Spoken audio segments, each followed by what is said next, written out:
અર્થાત ચોર મિથ્યા હોય અને ઠૂંઠું સત્ય હોય. સ્થાણુ રેમ પુરુષ હે, આ સ્થાણુ તો શું છે? પુરુષ છે. એવું કેમ કહે છે? કારણ કે એના મનમાં ભ્રમ છે કે આ ચોર છે, આ ભૂત છે. એટલે એ ભ્રમનો અનુવાદ કરવામાં આવે છે કે તું જેને ચોર માને છે, તું જેને ભૂત માને છે, એ વાસ્તવમાં સ્થાણુ છે, એ તો વાસ્તવમાં ઝાડનું ઠૂંઠું છે. જો એટલું જ કહેવામાં આવે કે આ ઝાડનું ઠૂંઠું છે, ધારો કે કોઈ માણસને એમ થાય કે એ ચોર છે અને આપણે કહીએ ઝાડનું ઠૂંઠું છે, તો એને એમ કે બીજી કોઈ વસ્તુને ઝાડનું ઠૂંઠું કહેવામાં આવે, આ તો ચોર છે જ. આપણે કહીએ કે ઝાડનું ઠૂંઠું છે તો એમ માને કે ક્યાંક બીજે પેલું ઝાડનું ઠૂંઠું છે. એટલે શું કહે છે?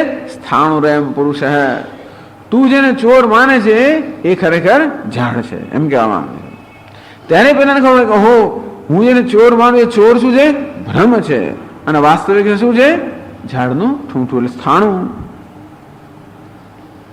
અને તેવું કહેવામાં આવે છે અંગુષ્ઠ માત્ર પુરુષ હે ઈશાન ભૂત ભવ્યસ્ય. આ અંગૂઠા જેવડો અલ્પ જે આત્મા છે એ વાસ્તવમાં ત્રણેય કાળનો સ્વામી છે. હવે જે અંગૂઠા જેવડો આત્મા હોય એ કેવી રીતે ત્રણેય કાળનો સ્વામી હોય શકે? એ ત્યારે જ હોય જ્યારે બેમાંથી એક મિથ્યા હોય અને બીજું સત્ય હોય. અર્થાત અહીં કહેવામાં આવે છે તું જેને અંગૂઠા જેવડો માને છે, અલ્પ માને છે, એ વાસ્તવમાં ત્રણેય કાળનો સ્વામી છે, એ ઈશ્વર છે. એ અલ્પત્વ મિથ્યા છે, ઈશ્વરત્વ સત્ય છે. અને શું કહેવાય છે? બાધ સામાનાધિકરણ્ય. બે વિરુદ્ધ પ્રકારના પદાર્થોને જ્યારે એક જ અધિકરણમાં મૂકવામાં આવે ત્યારે એક ખોટું હોય અને બીજું સાચું હોય. તો તેવી રીતે અહીં અંગુષ્ઠ માત્ર અંગૂઠા જેવડો આપણો અનુભવ છે, આપણા અનુભવનો અનુવાદ કરવામાં આવે છે. આપણે અનુભવ છે કે હું અલ્પ છું, અંગૂઠા જેવડો એટલે અલ્પ. હું કેવું છું? અલ્પ છું. પરિચ્છિન્ન એટલે કે મર્યાદિત, સર્વ રીતે મર્યાદિત છું, સર્વ અલ્પ છું. આમ આત્મા વિશે જે અલ્પતાનો ખ્યાલ સેવામાં આવે છે, મર્યાદિતતાનો ખ્યાલ સેવામાં આવે છે, એ ભ્રમ છે, મિથ્યા છે, એવું કહેવા માટે ઉપનિષદ કહે છે કે જેને આવો અલ્પ માની લેવામાં આવે છે એ વાસ્તવમાં ઈશ્વર છે. અંતેથી જે શંકરાચાર્ય કહ્યું તો બરોબર જ છે. આ મંત્ર પણ ખરેખર બ્રહ્મનું નિરૂપણ કરે છે, બીજા કોઈ જીવનું નિરૂપણ કરતો નથી. જીવત્વનો આમાં ઉલ્લેખ છે, એને કહેવાય છે અનુવાદ. અનુવાદ અર્થાત જે વસ્તુ આપણે જાણીતી હોય એ વસ્તુને ફરી કહેવી, બસ. આ બધા પ્રસિદ્ધિ, દરેકનો અનુભવ છે કે આત્મા અલ્પ છે. અંતેથી આત્માની અલ્પતાનો નિર્દેશ શું છે? જે આપણા અનુભવનો વિષય છે એ જ વસ્તુનો ફરી ઉલ્લેખ કરો, એને કહેવાય છે અનુવાદ. તો કેમ અનુવાદ કરવામાં આવે છે? તો જ આપણને બાધ થાય. જેમ કહે છે સ્થાણુ રયમ પુરુષ હે, આ તો આ પુરુષ તો સ્થાણુ છે. એ પુરુષ શું છે? અનુવાદ છે. જેને કહેવામાં આવે છે એના મનમાં આ પ્રકારનો ખ્યાલ દ્રઢ થઈ ગયો છે કે આ તો પુરુષ છે, ચોર છે. અંતેથી એ ખ્યાલને ધ્યાનમાં રાખીને કોઈ એને કહે છે કે તું જેને ચોર માને છે એ વાસ્તવમાં સ્થાણુ છે. એમ ન કહેવામાં આવે તો આ ચોર એ ભ્રમ છે, ચોરનો ખ્યાલ એ ભ્રમ છે, એવું જ્ઞાન પેલા ન થાય. અંતેથી અત્યારે જે માન્યતા પોતે ધરાવે છે એ ભ્રમ છે એવું જ્ઞાન કરાવવા માટે એની માન્યતાનો અનુવાદ કરવામાં આવે છે, એની માન્યતાને પણ કહેવામાં આવે છે. અને તું જેને માને છે એ ખરેખર આવું છે, સ્થાણુ જે પુરુષ છે એ વાસ્તવમાં સ્થાણુ છે. તેવી રીતે જે અંગુષ્ઠ માત્ર છે, જલ્પ છે, એ વાસ્તવમાં ઈશ્વર છે. અને તો પછી આપણે અલ્પતા મિથ્યા છે એવી આપણે સમજ પડે કે અલ્પતા એ ભ્રમ છે અને ઈશ્વર એ સત્ય છે. કહે છે ભાષ્યમાં અંગુષ્ઠ માત્ર અંગુષ્ઠ પરિમાણ અંગુષ્ઠ પરિમાણમ હૃદય પુંડરીકમ તચ્છિદ્રવર્તે અંતઃકરણોપાધિ અંગુષ્ઠ માત્ર અંગુષ્ઠ માત્ર વંશ પર્વ મધ્ય વર્તી અંબરવદ પુરુષ પૂર્ણમ અનેન સર્વમિતિ મધ્યે આત્મને શરીરે તિષ્ઠતે.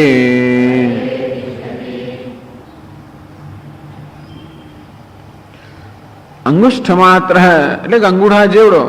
અંગુષ્ઠ પરિમાણ, પરિમાણ એટલે માપ, અર્થાત અંગૂઠાના માપ જેવડો અહીં પુરુષ છે. તો આવું અંગૂઠાના માપ જેવડો આવું ક્યાંથી આવ્યું? એટલે શંકરાચાર્ય સમજાવે છે, અંગુષ્ઠ પરિમાણમ હૃદય પુંડરીકમ. આપણો હૃદય જે છે એ કેવું છે? એ હૃદયની અંદર આ હૃદયને આપણે એક કમળ સાથે, કમળ જેવા આકારમાં હોય, ઊંટું કમળ હોય એ પ્રકારની કલ્પના કરવામાં આવે છે. હૃદય કમળ, એ હૃદયની અંદર એક છિદ્ર છે, એની અંદર એક નાનકડું છિદ્ર એટલે અવકાશ છે. કેવા માપનું છે? અંગૂઠાના માપનું. આપણું હૃદય કેવું મુઠ્ઠીના માપનું હોય છે. એ મુઠ્ઠીના માપની અંદર એક અંગૂઠા જેવડી જગ્યા છે, ખાલી જગ્યા છે, અવકાશ છે. અને એ અવકાશ છે ત્યાં યોગી લોકો પોતાનું ધ્યાન કેન્દ્રિત કરતા હોય છે. તો એમ કહેવાય છે કે આત્મા જે છે ચેતન, એ ચેતનનું આપણા શરીરમાં ક્યાં સ્થાન છે? હૃદયમાં સ્થાન છે. આમ તો ચેતન સર્વત્ર વ્યાપ્ત છે, છતાં પણ એનું સ્થાન ક્યાં છે? તો કે હૃદયમાં. તો આપણા હૃદયની અંદર એક અંગૂઠા જેવો જે અવકાશ છે, એ અવકાશની અંદર એટલી જગ્યાની અંદર એ આત્માનું નિવાસ સ્થાન છે. ખરેખર તો સમજાવે છે, હૃદય પુંડરીકમ અંગુષ્ઠ પરિમાણમ તચ્છિદ્રવર્તી અંતઃકરણોપાધિ. એ હૃદયની અંદર અંગૂઠા જેવડું જે અવકાશ છિદ્ર છે, એમાં એ ખરેખર અંતઃકરણનું સ્થાન છે. આત્મા એટલે અંતઃકરણ. આપણું મન જે છે એ મનનું સ્થાન ક્યાં છે? હૃદયમાં છે. આપણી બધી જ્ઞાનેન્દ્રિયનું સ્થાન પ્રત્યેક ગોલકમાં છે, કર્મેન્દ્રિયનું સ્થાન પણ પ્રત્યેક ગોલકમાં છે. મનનું સ્થાન ક્યાં છે? હૃદયમાં. હૃદયમાં એટલે ક્યાં? હૃદયની અંદર એક અંગૂઠાના માપ જેવડું જે અવકાશ છે કે છિદ્ર છે, એમાં મનનું સ્થાન છે અને એમાં ચેતન રહેલો છે. અંતઃકરણોપાધિ, એ અંતઃકરણની અંદર આત્મભાવ ધરાવતો ચૈતન્ય પણ જાણે હૃદયમાં રહેલો છે. એવું નથી કે ચૈતન્ય હૃદય પૂરતો મર્યાદિત કે સીમિત હોય, પરંતુ આ ચૈતન્ય અંતઃકરણની અંદર, મનની અંદર અહમ ભાવ ધરાવતો હોવાને કારણે એ પણ મન જેવડો બની ગયો છે. અને મન કેવડું છે? મન તો હૃદયની અંદર જે અંગૂઠાના માપ જેવડું છિદ્ર કે અવકાશ છે, એમાં એ મનનું સ્થાન હોવાને કારણે મન એટલું નાનકડું છે. અને મન કે અંતઃકરણની અંદર અહમભાવ હોવાને કારણે આત્મા પણ જાણે એટલો જ નાનકડો છે. એટલે કહ્યું તચ્છિદ્રવર્તી અંતઃકરણોપાધિ. અંતઃકરણ એટલે કે મન જેની ઉપાધિ છે, આ મન સર્વ રીતે અલ્પ છે.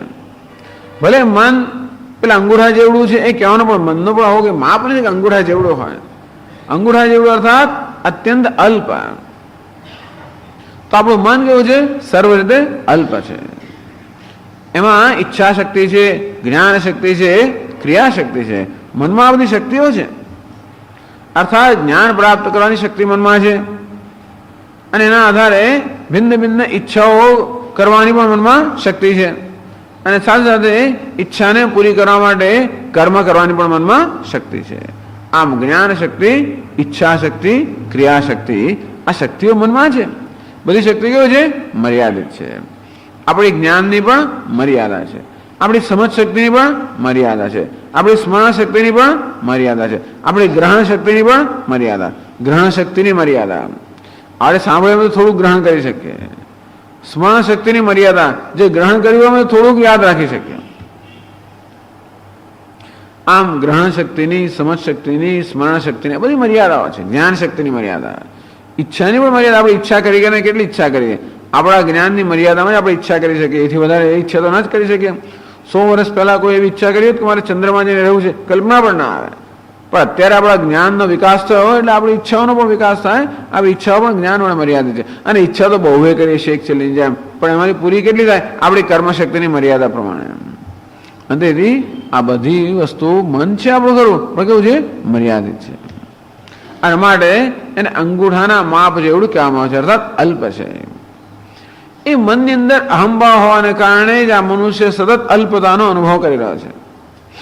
અલ્પતાનો જ અનુભવ છે એ આત્માના સ્વભાવને કારણે નથી, પરંતુ આત્મા અંતઃકરણની અંદર અહંભાવને કારણે, અંતઃકરણ નાનું અરીસા જેવું છે, ધારો કે નાનકડો બહિર્ગોળ કાચ હોય એની અંદર હું જરા મારું પ્રતિબિંબ જોઉં તો એ પ્રતિબિંબ પણ એટલું જ દેખાય જેટલો બહિર્ગોળ કાચ હોય.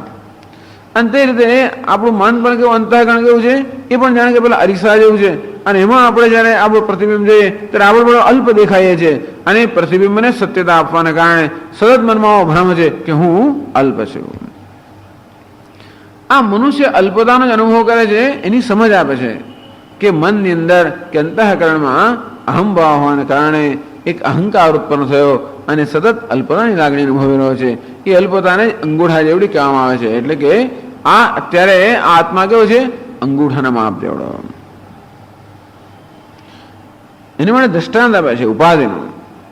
અંગુષ્ઠ માત્ર વંશ પર મધ્યવર્તી અંબરવત. જેમ કે કોઈ વાંસળી હોય કે વાંસ હોય, એ વાંસની અંદર પણ અંગૂઠા જેવડી એમાં છિદ્ર હોય છે. વાંસમાં પોલું હોય ને અંદર, તો એની અંદર પેલું આકાશ રહેલું છે. કેટલું અવકાશ રહેલું છે? અંગૂઠા જેવડું. ખરેખર જોવા જઈએ તો આકાશ કેવું છે? સર્વવ્યાપી છે. અને આકાશને ખરેખર કોઈ બાંધી ના શકે, મર્યાદિત પણ ના કહી શકે. અને છતાં પણ પેલો વાંસ છે, વાંસની અંદર અંગૂઠાના આકારનું પોલાણ હોવાને કારણે આપણે એમ લાગે કે આ વાંસમાં રહેલું આકાશ પણ કેટલા માપનું છે? અંગૂઠાના માપનું છે. એ વાંસને શું કહેવાય? ઉપાધિ કહેવાય. ઉપાધિને કારણે એ અવકાશ પણ જાણે કે એવું મર્યાદિત ન બની ગયું હોય. અંતે રીતે આ અંતઃકરણ ઉપાધિને કારણે આત્મા પણ જાણે એટલો મર્યાદિત ન બની ગયો હોય. આમ આપણી જે અલ્પતાની કે મર્યાદિતતાની લાગણી છે એનો એ અનુવાદ કરે છે કે કેમ મર્યાદાની લાગણી છે, કેમ અલ્પતાની લાગણી છે? કારણ કે મન જે અલ્પ છે એની અંદર અહંભાવ ધરવામાં આવે છે. વાસ્તવમાં આત્મા કેવો છે? પુરુષ. પૂર્ણમ અનેન સર્વમિતિ પુરુષ. વાસ્તવમાં આત્મા કેવો છે? પુરુષ. પુરુષ એટલે ચૈતન્ય. પૂર્ણમ અનેન સર્વમ, જેના વડે આ બધું પૂર્ણ છે, જેના વડે આ દેહ પૂર્ણ છે.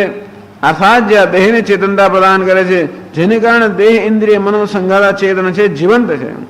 માત્ર એક જ સંઘાત નહીં, પણ જેને કારણે સમગ્ર જગત જીવંત છે, જેને કારણે સમગ્ર જગતમાં અસ્તિત્વ છે, સ્ફૂર્તિ છે, ચેતનતા છે, સુખ છે. આ બધું જગતને પ્રદાન કરનાર, સમગ્ર જગતને પૂર્ણ કરનાર કોણ છે? ઈશ્વર, એટલે એ પરમાત્મા. એટલે વાસ્તવમાં એ પૂર્ણ જે પુરુષ છે એ જ આ રીતે અંગૂઠા જેવડો હોય એવો અલ્પ પોતાની જાતને અનુભવી રહ્યો છે. મધ્ય આત્મનિ તિષ્ઠતિ. એ ક્યાં રહેલો છે? આત્મની મધ્ય તિષ્ઠતિ. આત્માનો થઈ દેહ કરવાનો છે, એ દેહની મધ્યમાં આ હૃદયની અંદર જાણે કે રહેલો છે. અર્થાત પોતે પોતાના વિશે આ પ્રકારનો જ ખ્યાલ હોય છે કે હું ક્યાં છું? શરીરની અંદર છું, દેહની અંદર છું, આ હૃદયની અંદર છું. આમ પોતે દેહની અંદર છે અને અત્યંત અલ્પ છે, મર્યાદિત છે. આ પ્રકારનો ખ્યાલ જે પ્રત્યેક મનુષ્ય સેવે છે એ ખ્યાલનો અનુવાદ કરતા કહે છે કે પુરુષ કે પરમાત્મા અંગૂઠા જેવડો છે. અર્થાત અંગૂઠા જેવડા મનમાં અહંભાવ હોવાને કારણે એ પ્રકારની અલ્પતા અનુભવેલો છે, જે વાસ્તવમાં પુરુષ છે, પૂર્ણ છે. અંગુષ્ઠ માત્ર પુરુષ મધ્ય આત્મનિ તિષ્ઠતિ. પછી આગળ સમજાય ભાષ્યમાં, યહ તમાત્માનમ ઈશાનમ ભૂતભવ્યસ્ય વિદિત્વા ન તતઃ ઇત્યાદિ પૂર્વવત.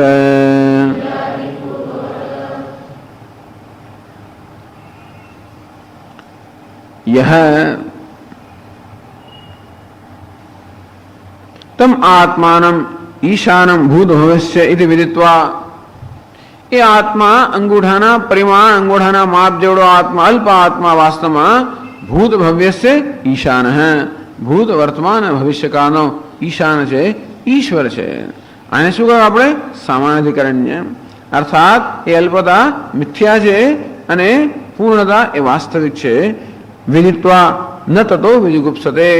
આ રીતે આત્માના વાસ્તવિક સ્વરૂપનું જ્ઞાન પ્રાપ્ત કરીને મનુષ્ય ક્યારે પણ જુગુપ્સા કરતો નથી.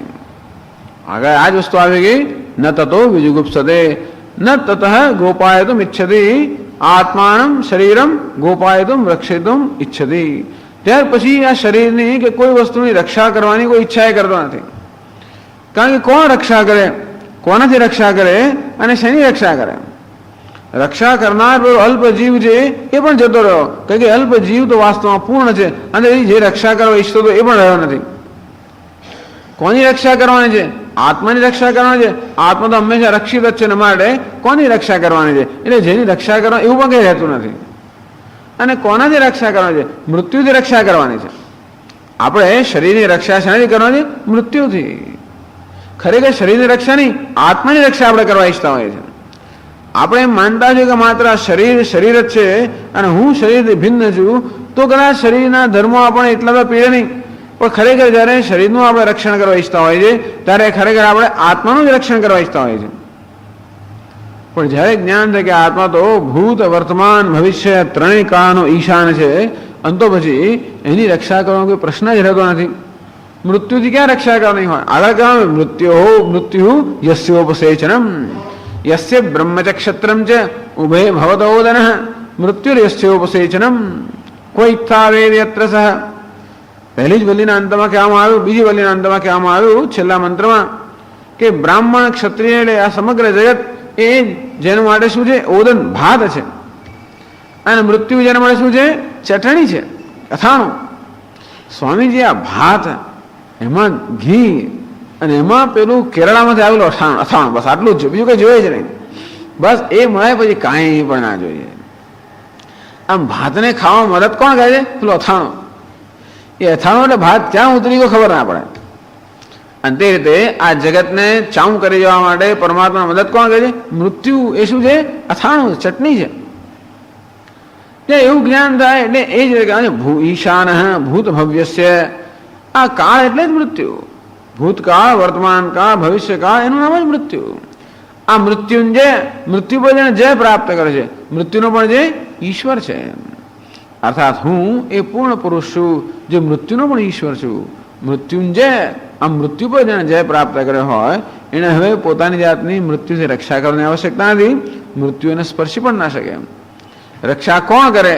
કોની કરે અને કોનાથી કરે? રક્ષા કરનારો પણ રહ્યો નથી, જેની રક્ષા કરવાની હોય એ પણ રહ્યું નથી, અને જેની રક્ષા કરવાની હોય એની રક્ષા કરવાનો કોઈ પ્રશ્ન ઉપસ્થિત થતો નથી. ન તત વિજુગુપ્સતે. અર્થાત પછી એને રક્ષણ કરવાની તો કોઈ પ્રકારનો ભય એના મનમાં રહેતો નથી. એ મનુષ્ય ભયમુક્ત થઈ જાય છે. ન તતો વિજુગુપ્સતે. જુગુપ્સાનો તો ઘૃણા પણ થાય. જુગુપ્સાનો એક ગુપ. ગુપ એટલે રક્ષણે, અને ગુપનો બીજું શું થાય? ઘૃણા. રક્ષણ કરવું પણ એટલે ગોપી એટલે શું છે? જે રક્ષણ કરે છે.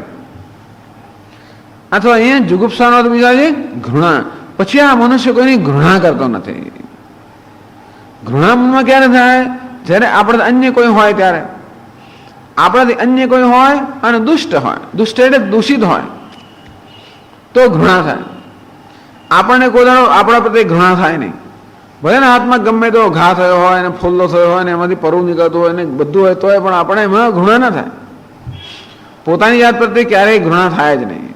ઘૃણા ક્યારે? કોઈને કશું થયું તો ભાઈ દૂર બેસ, મારી પાસે ના આવે છે. આમ બીજે ક્યાંક હોય તો તરત આપણે દૂર કરીએ. ઘૃણા ક્યારે થાય? બીજું હોય ત્યારે. બીજું હોય તો ઘૃણા થાય એવો નિયમ નથી. બીજું પણ દુષ્ટ હોય તો ઘૃણા થાય. બીજાને કે દૂર આપણે નહીં કરતા, પાસે લેતા હોઈએ છીએ, પણ ઘૃણા દૂર ક્યારે કરીએ? બીજું અન્ય પણ હોય અને દુષ્ટ પણ હોય. આની દ્રષ્ટિ અન્ય પણ કોઈ નથી, દુષ્ટ પણ કોઈ નથી. અન્ય ક્યાં છે? એક આત્મા એવ સર્વમ ન અન્ય દ્રષ્ટિ દેહ નાનાસ્તિ કિંચન. આત્માથી અન્ય કઈ છે જ નહીં, એટલે અન્યતા જ્યાં ના રહી હોય. અને એ જે છે એ સર્વ પૂર્ણ છે, પુરુષ છે, એટલે દુષ્ટતા પણ નહીં નથી. અર્થાત આ નામ રૂપ કે ઉપાધિની દુષ્ટતા કોઈ રીતે આત્માને સ્પર્શતી નથી. એવું જ્ઞાન થયું હોય ત્યાર પછી ભલે ને સોનાનો અલંકાર હોય, ગમે તો વાંકો ચૂકો હોય ને જૂનો પુરાણો હોય, તો પણ સોનું છે ને, અને વાંકું ચૂકો હોય એ આપણે સ્પર્શતું જ નથી. આપણે શું જોઈએ? સોનું જ જોઈએ. આપણે કોઈ આપે લો સ્વામીજી ધારો કે સોનો અલંકાર આપે તો પછી આપણે ઘાટ ઘડામણે જોવા જવાના છે? એવું જોતા નથી. શું છે? આ સોનું એ વસ્તુ પૂરતું છે, ગમે તો ઘાટ હોય. કારણ કે અગત્યની વસ્તુ શું છે? સુવર્ણ. અને તે રીતે પછી જેની સુવર્ણ પર દ્રષ્ટિ હોય એ જે રીતે ઘાટની ચિંતા નથી કરતો, તેમ જેની સુવર્ણ પર અર્થાત એ પુરુષ પર દ્રષ્ટિ હોય એ ઘાટની નામરૂપની ચિંતા નથી કરતો.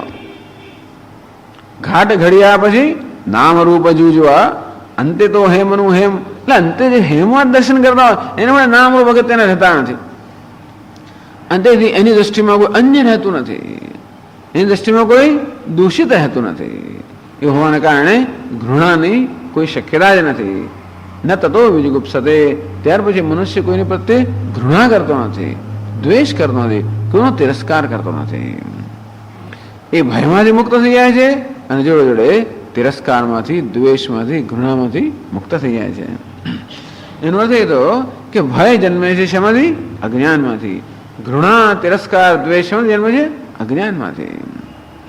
આ દ્વૈતનું આપણે જ્ઞાન છે કરવું, પણ દ્વૈતમાં રહેલું છે મહી સર્વમિદમ પુરોધમ સૂત્રે મણિગણા એવા. ભગવાન કહે છે જેમ બધા મોતી દોરામાં પરોવાયેલો હોય એમ સમગ્ર દ્વૈત નામ રૂપાત્મક જગત હું એક અદ્વૈતમાં પરોવાયેલું છે. એ અદ્વૈતનું જયારે, કારણ કે આપણા મોતી જયારે જોઈએ ત્યારે બધો દોરો દેખાતો નથી હોતો, અંતેથી આમ તે જ રીતે આ દ્વૈતના દર્શન કરી પેલો અદ્વૈત દેખાતો નથી હોતો, અંતેથી એ છે એવો આપણને ખ્યાલ નથી આવતો. એકવાર શું જયારે જ્ઞાન થાય ત્યારે દ્વૈતની કોઈ મહત્તા રહેતી નથી. તેથી આ આપણે આગળ કહ્યું શંકરાચાર્ય કે ક્યારે પણ અજ્ઞાનને મહત્વ ના આપવું જોઈએ. ભલે આપણું મન અજ્ઞાનને કારણે અનેક પ્રકારનો દ્વેષ, ઘૃણા આ બધી વસ્તુને ભલે ઉપસ્થિત કરતો હોય, પણ મનના સંસ્કાર એટલે અદ્વૈતના સંસ્કાર. જે અદ્વૈતના સંસ્કાર હોય તે અદ્વૈતમાં દ્વેષ ન હોઈ શકે, ઘૃણા ન હોઈ શકે, તિરસ્કાર ન હોઈ શકે, ભય ન હોઈ શકે. અને જ્યારે જ્યારે આપણું મન આ ઘૃણા, તિરસ્કાર, દ્વેષ આ વસ્તુ આપણી સમક્ષ ઉપસ્થિત કરે, તરત મનને યાદ કરાવવાનું કે મન કોનો તિરસ્કાર કર્યો છે, આનો તિરસ્કાર કર્યો છે, પણ આ તો એના રૂપમાં હું જ છું. આ બધો ખેલ કોણ કરે છે? એક જ પુરુષ કે પરમાત્મા. જેનો તિરસ્કાર કરું છું એ પણ હું જ છું, જેની ઘૃણા કરું છું તે પણ હું જ છું, જેનાથી ભય પામું છું તે પણ હું જ છું. એમ કહેવાય ભય જતો નહીં રહે કે ઘૃણા, તિરસ્કાર જતા ન રહે તરત. કારણ કે આપણું મન તો એવું આમ એની અંદર એટલા તીવ્ર સંસ્કાર છે, આવેગો એટલા બધા તીવ્ર હોય છે કે 10 વાર કહે તો આવેગ જતો નથી હોતો, છતાંય પણ એવો આવેગ આવે ભયનો, ઘૃણાનો, તિરસ્કારનો, દ્વેષનો, જૂના સંસ્કારને કારણે તીવ્ર આવેગ આવે. તો મનને પૌન અભ્યાસેન કૌંતે વૈરાગ્ય છે ગૃહ્યતે. ભગવાન કેવી રીતે આ મનના સંસ્કારમાં પરિવર્તન લાવવું એની પદ્ધતિ સમજાવે છે, અભ્યાસ અને વૈરાગ્ય. આ ઘૃણા વગેરેને મિથ્યાત્વ અને એનો સતત અભ્યાસ મનને કરાવડાવો. પછી કહે છે મહાત્માઓ દુનિયાને જે કરવું એ કરે. આપણે હંમેશા દુનિયાના જજ, ન્યાયાધીશ થવાની જરૂર નથી. દરેક જગ્યાએ આપણે બધે જજમેન્ટ આપવાની જરૂર નથી. પેલું આમ છે ને પેલો ફલાણો છે, ના ઢીકણો છે, ના છે. અને આપણે જેનું જજમેન્ટ આપ કરીશું તો કોઈ દિવસ પત્તો લાગવાનો નથી. માટે જે જેવું છે એવું બરાબર. સ્વામી દયાનંદ કહે છે એવરીથિંગ ઇઝ ઇન ઓર્ડર. જે જેવું છે બધું એના સ્થાને ઠીક છે. દરેક વસ્તુ પોતાના સ્થાને ઠીક છે. એ બધું જગત, અમદાવાદની મ્યુનિસિપાલિટી, એની ગાયો, એના ગધેડા, એના રસ્તા, એનો કાદવ, એનો કિચ્ચડ, બધી વસ્તુ એના સ્થાને ઠીક છે. આપણે આપણા સ્થાને ઠીક છે. બસ બીજું શું કહી શકીએ આપણે? એટલે આની આપણે ચિંતા સવારથી રાત સુધીની ચિંતા કર્યા જ કરીએ છીએ આપણે કે જો ને આજે આ રસ્તો પેલો છે, થાય જ છે. અને તો પછી આપણે ખાસ કરીને ભારતમાં તો એટલી વસ્તુઓ છે કે આખી જિંદગી ચિંતા કરીએ તોય પત્તો લાગવાનો નથી.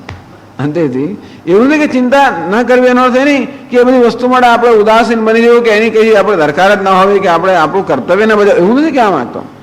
છતાં પણ આ દરેક વસ્તુ પોતાના સ્થાને જો એવરીથિંગ ઇઝ ઇન ઓર્ડર. એ તો કે છે દ્વેષ પણ યોગ્ય છે, એવું નથી કહેતો. એ તો શું કહે છે? દ્વેષ ને ઘૃણા જન્મે એ પણ બરોબર છે, પણ એ બરોબર નથી. એને બરોબર કહીશું તો કોદાળામાંથી છૂટવાના નથી. એના માટે દ્વેષ, ઘૃણા બરોબર કહે છે કે મનમાં દ્વેષ ને ઘૃણા થાય એ સમજી શકાય છે. બરોબર એટલે શું? સમજી શકાય એવું છે. પણ સમજી શકાય એવું છે માટે એનું જતન કરવું એવું નથી. મને કેમ દ્વેષ થયો, મને કેમ ઘૃણા થઈ, એવું સમજી શકું છું. અને તેથી હું મારી જાતનો દ્વેષ નહીં કરું. નહીં તો મારા મનમાં કોઈના પ્રત્યે ઘૃણા જન્મે અને પછી મને મારી જાત પ્રત્યે ઘૃણા જન્મે કે મેં કેમ ઘૃણા કરી. તો કે ના, ચાલો એ ઘૃણા પણ જન્મે અને એનો નિકાલ કરવાનો છે, નિવારણ કરવાનું. કઈ રીતે? આ એક દ્રષ્ટિથી સતત મનને આ નેહ નાનાસ્તિ કિંચન, અહીં કોઈ પ્રકારનું દ્વૈત છે જ નહીં. આ મનને સતત આ વસ્તુ યાદ કરાવ્યા જ કરીએ, સતત આ વસ્તુના દર્શન કરાવ્યા, ભલે ને પરોક્ષ જ્ઞાન હોય, સતત સ્મરણ કરાવ્યા કરીએ તો ધીમે ધીમે મનમાં આજે દ્વૈતને સત્યતા આપવાને કારણે જે ઘૃણા, જે તિરસ્કાર, દ્વેષ, રોષ, ભય આ બધું જન્મેલું છે, ધીમે ધીમે મન આમાંથી મુક્ત થાય. જેમ બાળક પેલું ઊંઘવાથી જાગ્યું હોય ને આમ કેવું ધ્રુજે, એવું એવું ભયંકર સ્વપ્ન જોયું હોય એમ મન ધ્રુજી રહ્યું છે અને સતત જાત જાતના આવેગોથી રિએક્શન કરી જ રહ્યું છે. અને ધીરે આમ પેલા વાર ઠંડુ પાડીએ કે ધીમે ધીમે ધીમે પેલું ડુસકા ભરતું હોય, ધીમે આપણે ઠંડુ પાડીએ, સાંત્વના આપીએ, એમ કરીને શાંત પડે. તે મન આખો દાડો ડુસકા ભર્યા જ કરે છે. આ જેટલા મનમાં આવેગો આવે છે, રાગ, દ્વેષ, ઘૃણા, તિરસ્કાર, આ બધા પેલા ભૂતકાળના અનુભવના સંસ્કારના ડુસકા જ છે. ધીમે ધીમે મનને આપણે શાંત પાડતા જ જઈએ, પાડતા જ જઈએ, પાડતા જ જઈએ. એમ કરતા કરતા ધીમે ધીમે એની દ્રષ્ટિ બદલાય. તતઃ ઇત્યાદિ પૂર્વત ન તતો વિજુગુપ્સતિ. આગળ જેમ સમજાવ્યું એ રીતે જ અહીં પણ સમજવું જોઈએ. પછી આગળ કહે છે કિંચ અંગુષ્ઠમાત્ર પુરુષ જ્યોતિરિવાધૂમક ઈશાનો ભૂતભવ્યસ્ય સ એવાદ્ય સૌશ્વઃ એતદ્વૈ તત. કિંચ વળી અંગુષ્ઠ માત્ર પુરુષ, એ પુરુષ કે આત્મા જે અંગૂઠા જેવડો છે એ વાસ્તવમાં કેવો છે? જ્યોતિઃ અધૂમક. અધૂમક એટલે અધૂમકમ, ધુમાડા રહિતની જ્યોતિ. એ આત્મા કેવો છે? ધુમાડા રહિતની જ્યોતિ સમાન છે. જ્યોતિ અર્થાત પ્રકાશ સમાન છે, જ્ઞાન સ્વરૂપ છે. પણ સામાન્ય રીતે અગ્નિનું આપણે જ્યારે ચિંતન કરીએ ત્યારે અગ્નિ સાથે કોઈને કોઈ રીતે ધુમાડો હંમેશા સંકળાયેલો જ હોય. એટલે કહેવામાં આવે છે કે યોગી લોકો જ્યારે હૃદયમાં આત્માનું ધ્યાન કરતા હોય ત્યારે કેવી રીતે કરતા હોય છે? હૃદયની અંદર એક જ્યોતિના રૂપમાં, પણ કેવી જ્યોતિ? ધુમાડા વગરની જ્યોતિ. કહેવાનો ભાવ નથી કે આત્મા જ્ઞાન સ્વરૂપ છે, પ્રકાશ સ્વરૂપ છે, જ્ઞાન સ્વરૂપ છે. એ કેવો છે આત્મા? ઈશાન ભૂત ભવ્યસ્ય, ભૂત વર્તમાન ભવિષ્ય સર્વ ઈશાન છે. સૈવાદ્ય સૌશ્વ. સૈવાદ્ય આજે પણ એ જ આત્મા છે. જ્યારે તેને મર્ત્ય, દુઃખી, અજ્ઞાની, પરિચ્છિન્ન માની લેવા છે ત્યારે પણ એ જ આત્મા છે જે ભૂત અને ભવિષ્યનો ઈશાન છે. અર્થાત એ આત્મા અત્યારે પણ ઈશ્વર જ છે. સૈવાદ્ય આજે પણ એ જ છે. સૌશ્વ આવતીકાલ પણ આત્મા એવો જ રહેવાનો છે. સમજાવે છે કે આત્મા હંમેશા એવો જ છે. કેવો છે? પૂર્ણ છે. એને જ્યારે અલ્પ માની લેવામાં આવે છે ત્યારે પણ આત્મા પૂર્ણ જ છે. આજે પણ પૂર્ણ છે, હંમેશા પૂર્ણ જ હોવાનો. એ તદ્વૈ તત. હે નચિકેતા, જેના વિશે પૃચ્છા કરેલી એ જ આ તત્વ છે. ભાષ્યમાં સમજાવે છે અંગુષ્ઠ માત્ર પુરુષ જ્યોતિ ઇવ અધૂમક અધૂમકમ ઇતિ યુક્તમ જ્યોતિષ્પરત્વા.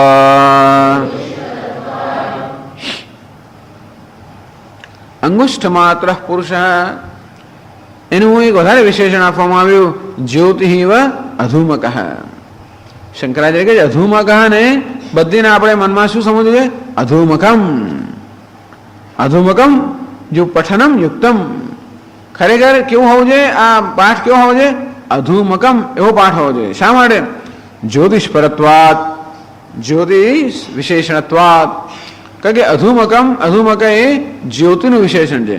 જ્યોતિ શબ્દ કઈ જાતિનો છે ખબર છે? નાન્યતર જાતિનો છે. આપણે તો હંમેશા છોકરાનું નામ જ્યોતિ પાડીએ, બરાબર છે, કારણ કે જે ઈકારાંત હોય એને આપણે સ્ત્રીલિંગ માની લે. પણ જ્યોતિ શબ્દ ઈકારાંત પણ છે. સંસ્કૃતમાં શબ્દ કયો છે? જ્યોતિષ. સકારાંત શબ્દ છે અને એ કેવો છે? નાન્યતર જાતિ. આપણે ગુજરાત સકાર કાઢી નાખ્યો એટલે કેવો બની ગયો? જ્યોતિ. અને તેથી એ ઈકારાંત બની ગયો અને સ્ત્રીલિંગ બરોબર છે. પણ સંસ્કૃતમાં જ્યોતિ શબ્દ નથી, જ્યોતિષ શબ્દ છે અને કેવો છે? નાન્યતર જાતિનો. અને તેથી અધૂમક એટલે કે ધુમા રહિત. એ શેનું વિશેષણ છે? જ્યોતિષનું વિશેષણ હોવાને કારણે એ પણ ખરેખર નાન્યતર જાતિમાં હોવું જોઈએ. અધૂમક એ કેવું છે? પુલ્લિંગ છે. અધૂમકમ એટલે નાન્યતર જાતિ. એટલે કહે છે અધૂમકમ ઇતિ યુક્તમ જ્યોતિષપરત્વાત. કારણ કે અધુમક શબ્દ એ જ્યોતિનું વિશેષણ હોવાને કારણે અધુમકમ હોવું જોઈએ. અર્થાત આત્મા કેવો છે? ધુમાડા રહિતની જ્યોતિ જેવો છે. જ્યોતિ એટલે પ્રકાશ. આમ જ્યોતિનું હંમેશા ધ્યાન માટે પણ ઘણી વાર એટલે યોગી લોકો જ્યોતિનું ધ્યાન કરતા હોય, પણ એમાં જ્યોતિ એટલે કે પ્રકાશનું મહત્વ છે. પ્રકાશ એટલે જ્ઞાન, જ્ઞાન એટલે ચૈતન્ય. એ જ કહે છે શંકરાચાર્ય, યસ્તો એવં લક્ષિતઃ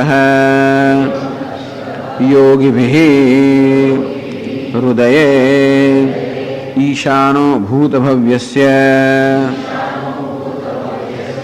સ નિત્યઃ કૂટસ્થઃ અદ્ય ઇદાનીમ પ્રાણિષુ વર્તમાનઃ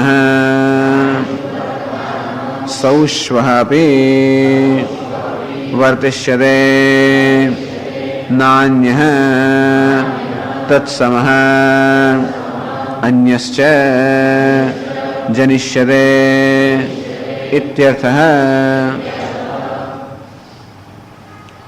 યસ્તુ એવં લક્ષિતઃ યોગિભિઃ હૃદયે, યોગીઓ આ રીતે હૃદયમાં જેનું ધ્યાન કરે છે જ્યોતિ સ્વરૂપમાં, એ ખાલી જ્યોતિ તો શું છે એનું, મેં કહ્યું એ પ્રમાણે ઔપચારિક રીતે આત્માને આવી રીતે અંગુષ્ઠ માત્ર કહેવામાં આવે છે. અને જ્યોતિના રૂપમાં યોગી લોકો એનું ધ્યાન કરતા હોય છે. અર્થાત જે પ્રકાશ સ્વરૂપ છે, ચૈતન્ય સ્વરૂપ છે. અને અલ્પ અંતઃકરણમાં અહંભાવ હોવાને કારણે જે અલ્પતાનો અનુભવ કર્યો છે, જે વાસ્તવમાં ઈશાન ભૂત ભવ્યસ્ય, જે વાસ્તવમાં ઈશ્વર છે, અર્થાત સર્વ સ્વતંત્ર છે. એના વિશે આગળ કહેવામાં આવે છે, સૈવાદ્ય સૌશ્વ સૈવ નિત્ય કૂટસ્થ અદ્ય. એ જ કેવો છે, એ પુરુષ કે આત્મા કેવો છે? નિત્ય. નિત્ય એટલે અવિનાશી છે. કૂટસ્થ, કૂટસ્થ અર્થાત જે કેવો છે? નિર્વિકાર છે. કૂટ એટલે કે એરણ. એરણ પર અનેક બધા અલંકારો ઘડવામાં આવતા હોય, એ અલંકારોમાં સતત પરિવર્તન થતું હોય, ત્યારે પણ જેના પર અલંકારો ઘડાઈ રહ્યા છે એ એરણ કેવું છે? નિર્વિકાર છે. એમાં કોઈ પ્રકારનું પરિવર્તન થતું નથી. અંતે રીતે આપણા વ્યક્તિત્વમાં, મનમાં પણ સતત પરિવર્તન થઈ રહ્યા હોય છે. એ સર્વ પરિવર્તન જેને કારણે થાય છે, કે જેના અધિષ્ઠાન અધિસ્થિતિમાં થાય છે, એ આત્મા કેવો છે? કૂટસ્થ અર્થાત નિર્વિકાર. નિર્વિકાર સાક્ષી, નિર્વિકાર ચૈતન્ય જેનું સ્વરૂપ છે આત્મા નિત્ય છે. નિત્ય અર્થાત અવિનાશી છે. અવિનાશી અર્થાત મૃત્યુથી રહિત છે, અને એથી જન્મ વગેરેથી રહિત હોવાને કારણે જે નિર્વિકાર છે, કૂટસ્થ છે. અદ્ય ઇદાનીમ પ્રાણીષુ વર્તમાન, અત્યારે પણ ઇદાન એટલે અત્યારે, પ્રાણીષુ વર્તમાન, પ્રત્યેક પ્રાણી, સર્વ પ્રાણીની અંદર જે આત્મા રહેલો છે કેવો છે? કૂટસ્થ છે, જ્યોતિ સ્વરૂપ છે, ચૈતન્ય છે. બધા પ્રાણીમાં અત્યારે રહેલો આત્મા કેવો છે? ભલે પછી વિદ્યા વિનય સંપન્ન બ્રાહ્મણ, ગાય જે કંઈ હોય, આ બધામાં જે આત્મા રહેલો છે મુશ્કેલ છે. અહીંયા અમદાવાદમાં લોકો ગાયના શિંગડા ખાઈને, ગધેડાની લાતો, કૂતરાના બચકા હોવાને કારણે એક આત્મા જેવો કદાચ પણ બધામાં ખરેખર પ્રાણી માત્ર એક જ આત્મા વર્તમાન છે. એટલે પ્રાણી શું વર્તમાન. હોસ્પિટલમાં જાઓ ત્યારે ખબર પડે કે લોકોને પણ આ બધા પ્રાણીઓને કારણે લોકોને કેટલું વેઠવું પડતું હોય છે. એટલે ઇમરજન્સી રૂમમાં બિચારા જાત જાતની ઇન્જરી સાથે આવતા હોય છે. પણ ખરેખર આ બધાની અંદર એક જ પ્રાણી શું વર્તમાન, સર્વ પ્રાણીમાં એક જ આત્મા જે કૂટસ્થ નિત્ય ચૈતન્ય સ્વરૂપ. એટલે અદ્ય એટલે કે ઇદાનીમ અત્યારે પણ એ જ આત્મા છે. સૌ શ્વહાપી એટલે આપી, શ્વ એટલે આવતીકાલે, આવતીકાલે પણ આત્મા એવો જ હશે. શ્વહાપી વર્તિષ્યતે ન અન્ય તત્સમ અન્યશ્ચ જનિષ્યતે ઇત્યર્થઃ. ન અન્ય તત્સમ એવું છે કે એના જેવો બીજો આત્મા વળી ક્યારેક વળી ઉત્પન્ન થશે, અથવા અન્યશ્ચ કે એના સિવાય બીજો આત્મા ઉત્પન્ન થશે, એવું પણ ઘણા લોકોને ચિંતા થાય છે. પણ આત્મા અત્યારે આવો હોય તો ભવિષ્યમાં બદલાઈ જશે તો શું? તો કે નહીં, આત્મામાં કોઈ પ્રકારનું પરિવર્તન ન થાય. કેમ ન થાય? ઈશાન ભૂત ભવ્યસ્ય. સર્વ પરિવર્તન ક્યાં હોય? કાળની મર્યાદામાં હોય. પરંતુ કાળની મર્યાદા જે પર છે એમાં કોઈ પ્રકારનું પરિવર્તન ન શક્ય હોય. અને તેથી જે ભૂતકાળમાં હતો એ જ આત્મા અત્યારે વર્તમાન છે, અને એ જ આત્મા ભવિષ્યમાં પણ હશે. નહીં તો નચિકેતાને જે આત્માનો ઉપદેશ આપ્યો, આત્મા તો બદલાઈ ગયો હોત તો શું કરતા આપણે? તો આ ઉપદેશ કામમાં ન લાગ્યો હોત. નચિકેતાને હજારો વર્ષ પહેલા યમરાજાએ ઉપદેશ આપ્યો ત્યારે આત્મા કૂટસ્થ બધું હોય. અત્યારે આત્મા બધા સમયને કારણે બધી વસ્તુ જેમ બદલાય આત્મા પર એની અસર થાય તો સારું છે. કળિયુગની અસર આત્મા પર થતી નથી. કળિયુગની અસર માત્ર મન પર થાય છે. એટલે માણસો અને એમનું વ્યક્તિત્વ બદલાય છે. ભગવાનની કૃપાથી આત્મા કેવો છે? નિર્લેપ રહે છે. અને આત્મામાં કાળને કારણે કોઈ પ્રકારનું પરિવર્તન થતું નથી. એ જ કહે છે શોભી વર્તિષ્યતે નાન્ય, ક્યાં તો એના જેવો ક્યાં ભિન્ન આત્મા અસ્તિત્વમાં હશે એવું ક્યારે પણ ન બને. આત્મા કૂટસ્થ છે, નિર્વિકાર છે, સદા એમ જ છે. આવું પણ શ્રુતિએ કહી દીધું. તો આવું કહેવાનો શું હેતુ છે? તો કહે છે શંકરાચાર્યજી, અનેન નાયમસ્તિ ચૈકે ઇત્યયં પક્ષઃ ન્યાયતઃ અપ્રાપ્તોપી સ્વવચનેન શ્રુત્યા પ્રયુક્તઃ તથા ક્ષણભંગવાદશ્ચ. શ્રુતિ આ પ્રમાણે કહે છે કે એ આત્મા અત્યારે એવો પૂર્ણ છે, કૂટસ્થ છે અને ભવિષ્યમાં પણ એવો જ હશે એમ કહીને આત્મા નિત્ય છે એવું કહ્યું. આમ પોતાના શબ્દોમાં શ્રુતિ કહે છે આત્મા નિત્ય છે, સનાતન છે, ચિરંતન છે એમ કહીને નચિકેતાએ જે શંકા ઉત્પન્ન કરેલી યેયમ પ્રેતે વિચિકિત્સા મનુષ્ય અસ્તિત્વ કે નાયમ અસ્તિત્વ છે કે નચિકેતાએ પૂછ્યું કે હે ભગવાન, આ મનુષ્ય જ્યારે મૃત્યુ પામે છે એના સંદર્ભમાં આ પ્રકારનો સંશય રહી જતો હોય છે. અસ્તિત્વ કે ઘણા લોકો એમ કહે છે કે આત્મા છે, નિત્ય આત્મા છે, અર્થાત દેહનું મૃત્યુ થયા પછી પણ નિત્ય આત્મા છે. નાયમ અસ્તિત્વ છે કે જ્યારે કેટલાક એમ કહે છે કે નહીં નહીં, આત્મા અર્થાત દેહથી ભિન્ન આત્મા નથી, આત્મામાં કેવું છે? મૃત્યુને અધીન છે. એવી જાતનો એવી માન્યતા ધરાવનારા લોકો પણ છે. તો કહે શંકરાચાર્ય અનેન નાયમસ્તિ. તો શ્રુતિ જ્યારે એમ કહે છે કે એ જ આત્મા અત્યારે છે, એ જ ભવિષ્યમાં પણ હોવાનો છે, એ જ કૂટસ્થ છે, નિત્ય છે એમ કહીને આત્માની નિત્યતા અહીંયા બતાવીને જે પેલો પક્ષ છે કે આત્માનું મૃત્યુ થાય છે એ પક્ષનો તો કે એનું ખંડન કરવામાં આવ્યું. ન્યાયતઃ અપ્રાપ્ત.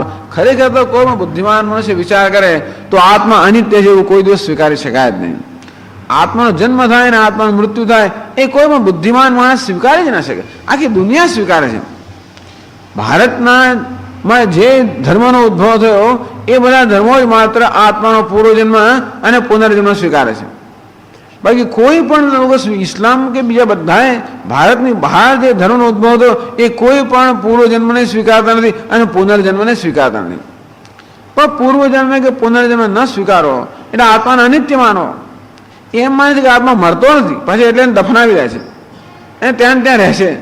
કોઈ ધારો જીસસ ક્રાઇસ્ટ આવશે કે ભાઈ અલ્લાહ જે કોઈ આવશે એમ કરીને એનો કયામતનો દિવસ આ બધો ઊભા થશે પાછી અને તેનો ન્યાય થશે અને એકને સ્વર્ગમાં મોકલવામાં આવશે અને બીજાને નરકમાં. અને અક્કલ વગરની બધી વાતો છે. એક જ જીવનમાં તમે આટલું કરો એને કારણે હંમેશ માટે સ્વર્ગ નરક એટલે કંઈ કોઈ બુદ્ધિપૂર્વકની વસ્તુ જ નથી આમ. પણ અને પાછા અહીંયા કબરમાં એ લોકો બધાએ જાણે છે કે 50 કે 100 વર્ષ પછી કશું આમાં હોવાનું નથી અને છતાં પણ આની અંદર જે રહ્યો છે અને છેક પેલા કયામતનો દિવસ તો કેટલા લાખો વર્ષ પછી આવે અંદર વળી પાછી ઊભા થશે. આવી બધી માન્યતાઓ ધરાવવી એ કોઈ અક્કલનું કામ જ નથી. અને છતાં પણ આ પ્રકારની માન્યતાનો વળગી જવા માંગે છે લોકો.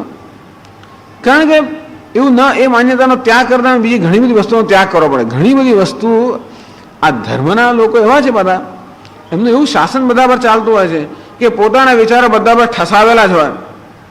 પોતે બાઇબલને કે કુરાનને જે રીતે સમજ્યા છે એ રીતની સમજ જ બધા પર ઠસાવવી. એનાથી બીજી કોઈ સમજ લઈને આવે તો તરત એનો તિરસ્કાર કરવો અથવા તો એને દબાવી દેવો. એટલે વૈજ્ઞાનિકો જેને એમ કહે કે નહીં નહીં આ પૃથ્વી સ્થિર નથી, પૃથ્વી તો સૂર્યની આસપાસ ફરે છે, ખલાસ આ તો બાઇબલ કરતાં જુદું થયું, આ ખોટું છે. અત્યારે પણ પેલા ઇસ્કોન વાળા લોકો કે નહીં નહીં ભાગવતમાં તો કહ્યું છે કે આ પૃથ્વી કેવી છે? સપાટ છે, પૃથ્વી ગોળ છે, ખોટું છે. એટલે એસી ભક્તિ વેદાંત પ્રભુપાદે એવું કહ્યું કે આ માણસ ચંદ્ર પર ગયો જ નથી, ખોટી વાત છે.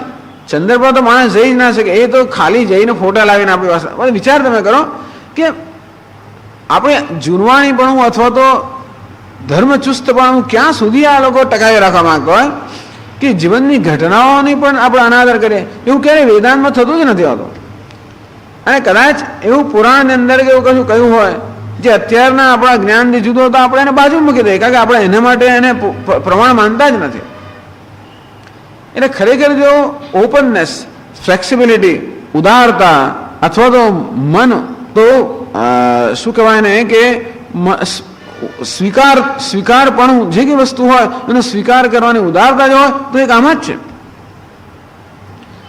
ચાલો, પણ એટલે આત્માનો નવેસરથી જન્મ થયો હોય, એનો પૂર્વ જન્મ હોય જ નહીં, તો પછી શા માટે હું આવો અને તમે પેલા એક સુખી એક દુઃખી આ વસ્તુનો કોઈ સમજાવી જ ન શકે. નહીં તો પછી આપણે એમ જ માનવું પડે કે ઈશ્વરને બીજો કોઈ ધંધો જ નથી, જેને જેમ ફાવે એમ બનાવે છે.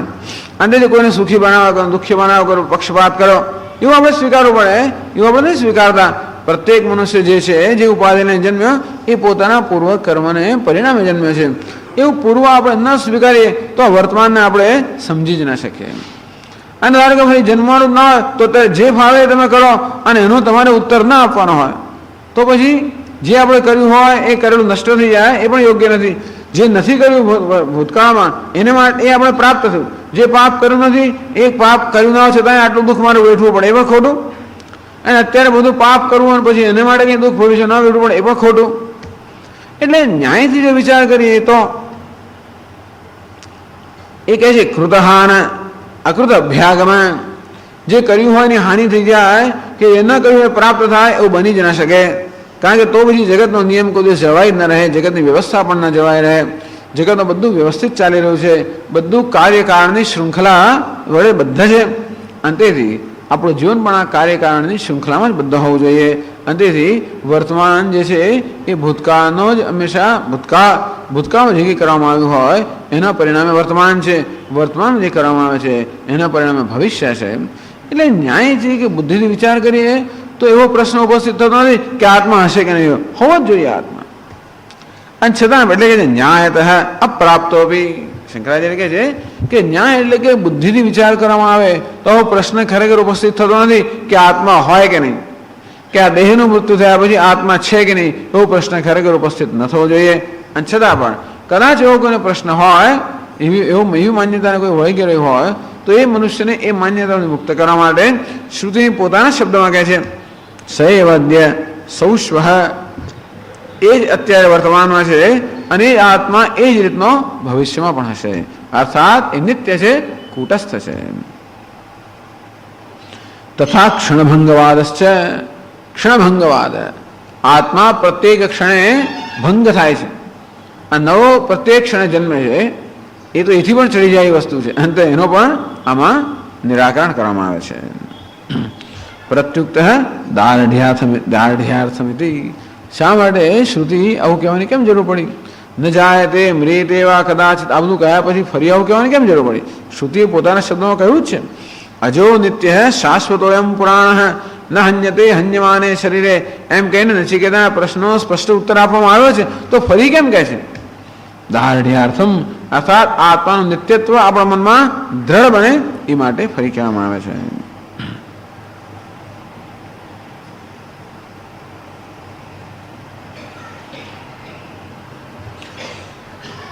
આગળ કહે છે પુનરપી ભેદ દર્શન અપવાદમ બ્રહ્મણ આહ. પુનરપી, વળી પાછો બ્રહ્મણ ભેદ દર્શન અપવાદમાં, આ બ્રહ્મમાં જે ભેદના દર્શન કરે છે એની નિંદા કરે છે. શેમાં? આ પછીના મંત્રમાં, 14મા મંત્રમાં કહે છે યથોદકમ દુર્ગે વૃષ્ટમ પર્વતેષુ વિધાવતે એવં ધર્માન પૃથક પશ્યન તાનેવાનુવિધાવતે.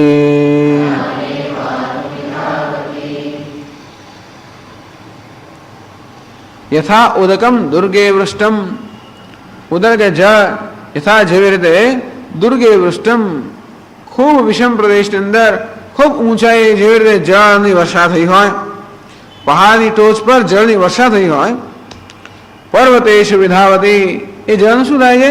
ચારે બાજુએ વહેંચાઈ જાય છે. પહાડની ટોચ પર જ્યારે જળની વર્ષા થાય ત્યારે જળ બધા નિમ્ન પ્રદેશમાં એટલે કે બધા ઢાળની અંદર બધી જગ્યાએ કેવું થાય છે? વહેંચાઈ જાય છે, વિખરાઈ જાય છે, વિભક્ત થઈ જાય છે. એ જળ કેવું થાય છે? નષ્ટ થઈ જાય છે.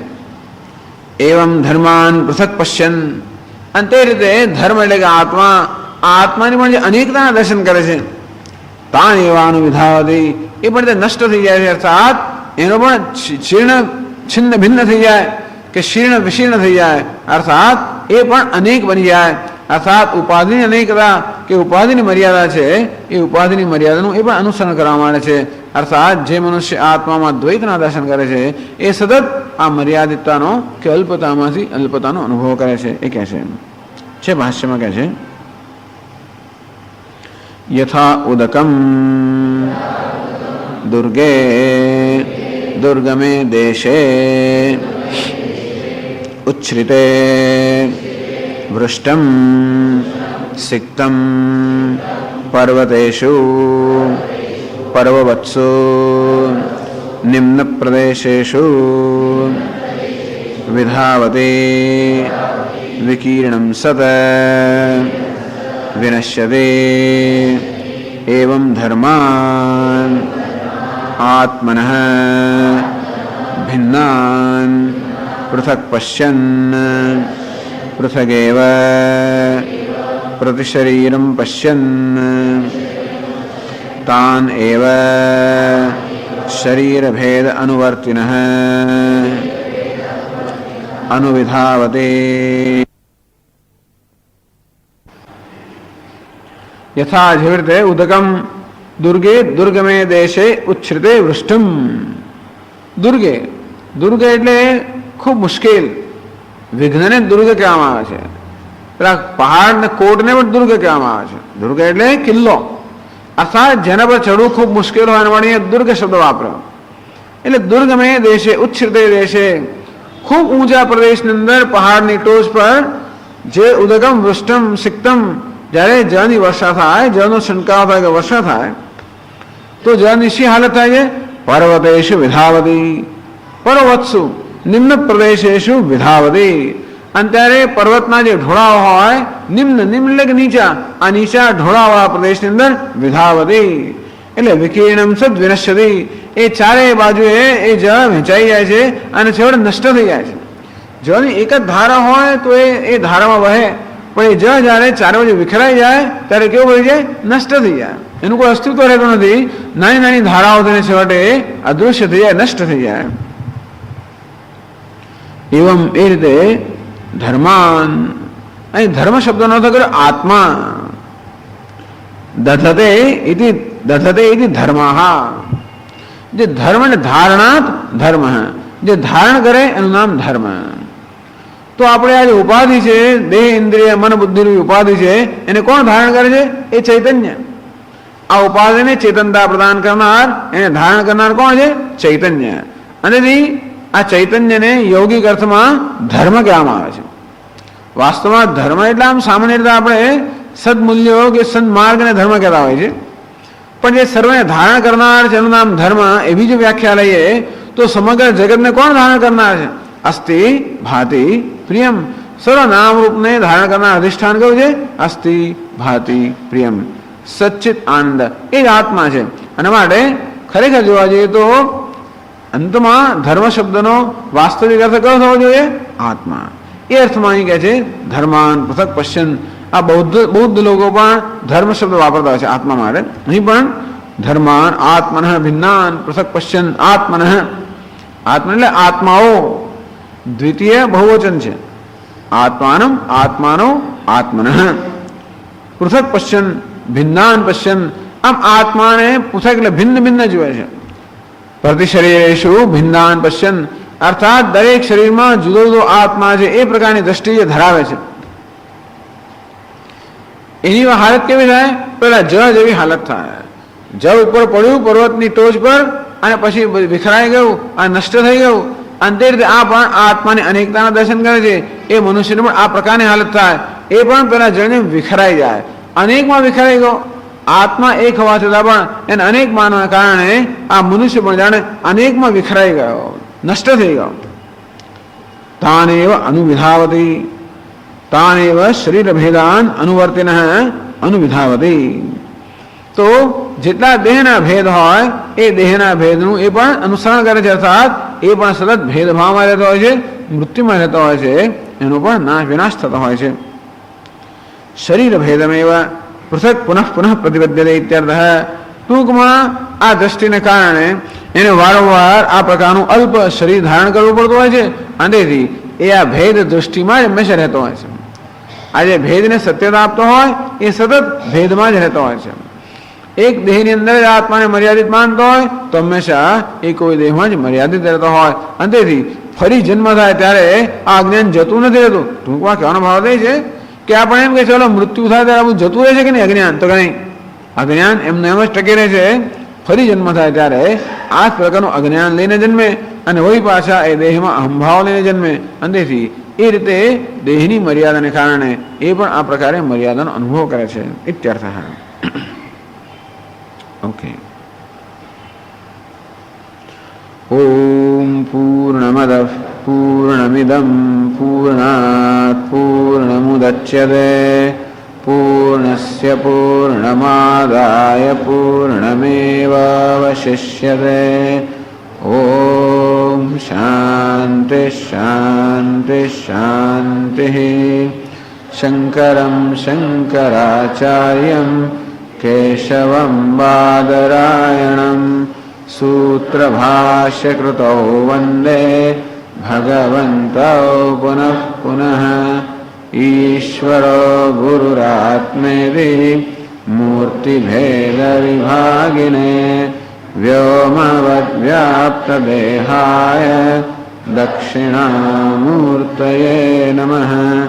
ઓમ શાંતિ શાંતિ શાંતિ. હરિ ઓમ શ્રી ગુરુભ્યો નમઃ. હરિ ઓમ.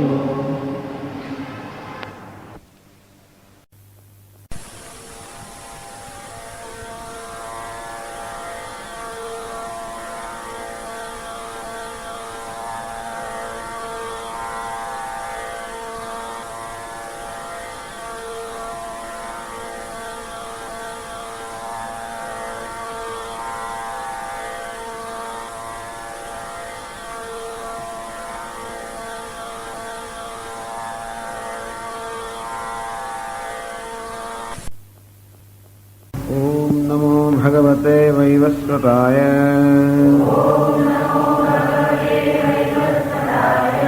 मृत्यवे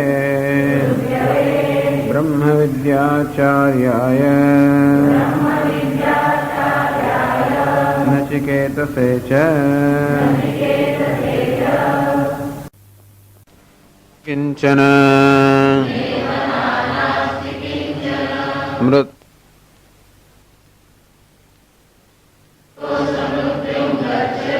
य इह नानेव पश्यति अंगुष्ठमात्रः पुरुषः मध्ये आत्मनि तिष्ठति. ईशानो भूतभव्यस्य न ततो विजुगुप्सते. एतद्वै तत् अंगुष्ठमात्रः पुरुषः ज्योतिरिवाधूमकः. ईशानो भूतभव्यस्य स एवाद्यसौश्वः. एतद्वै तत् यथोदकं दुर्गे वृष्टं पर्वतेषु विधावते. एवं धर्मान् पृथक् पश्यन् तानेवानुविधावते।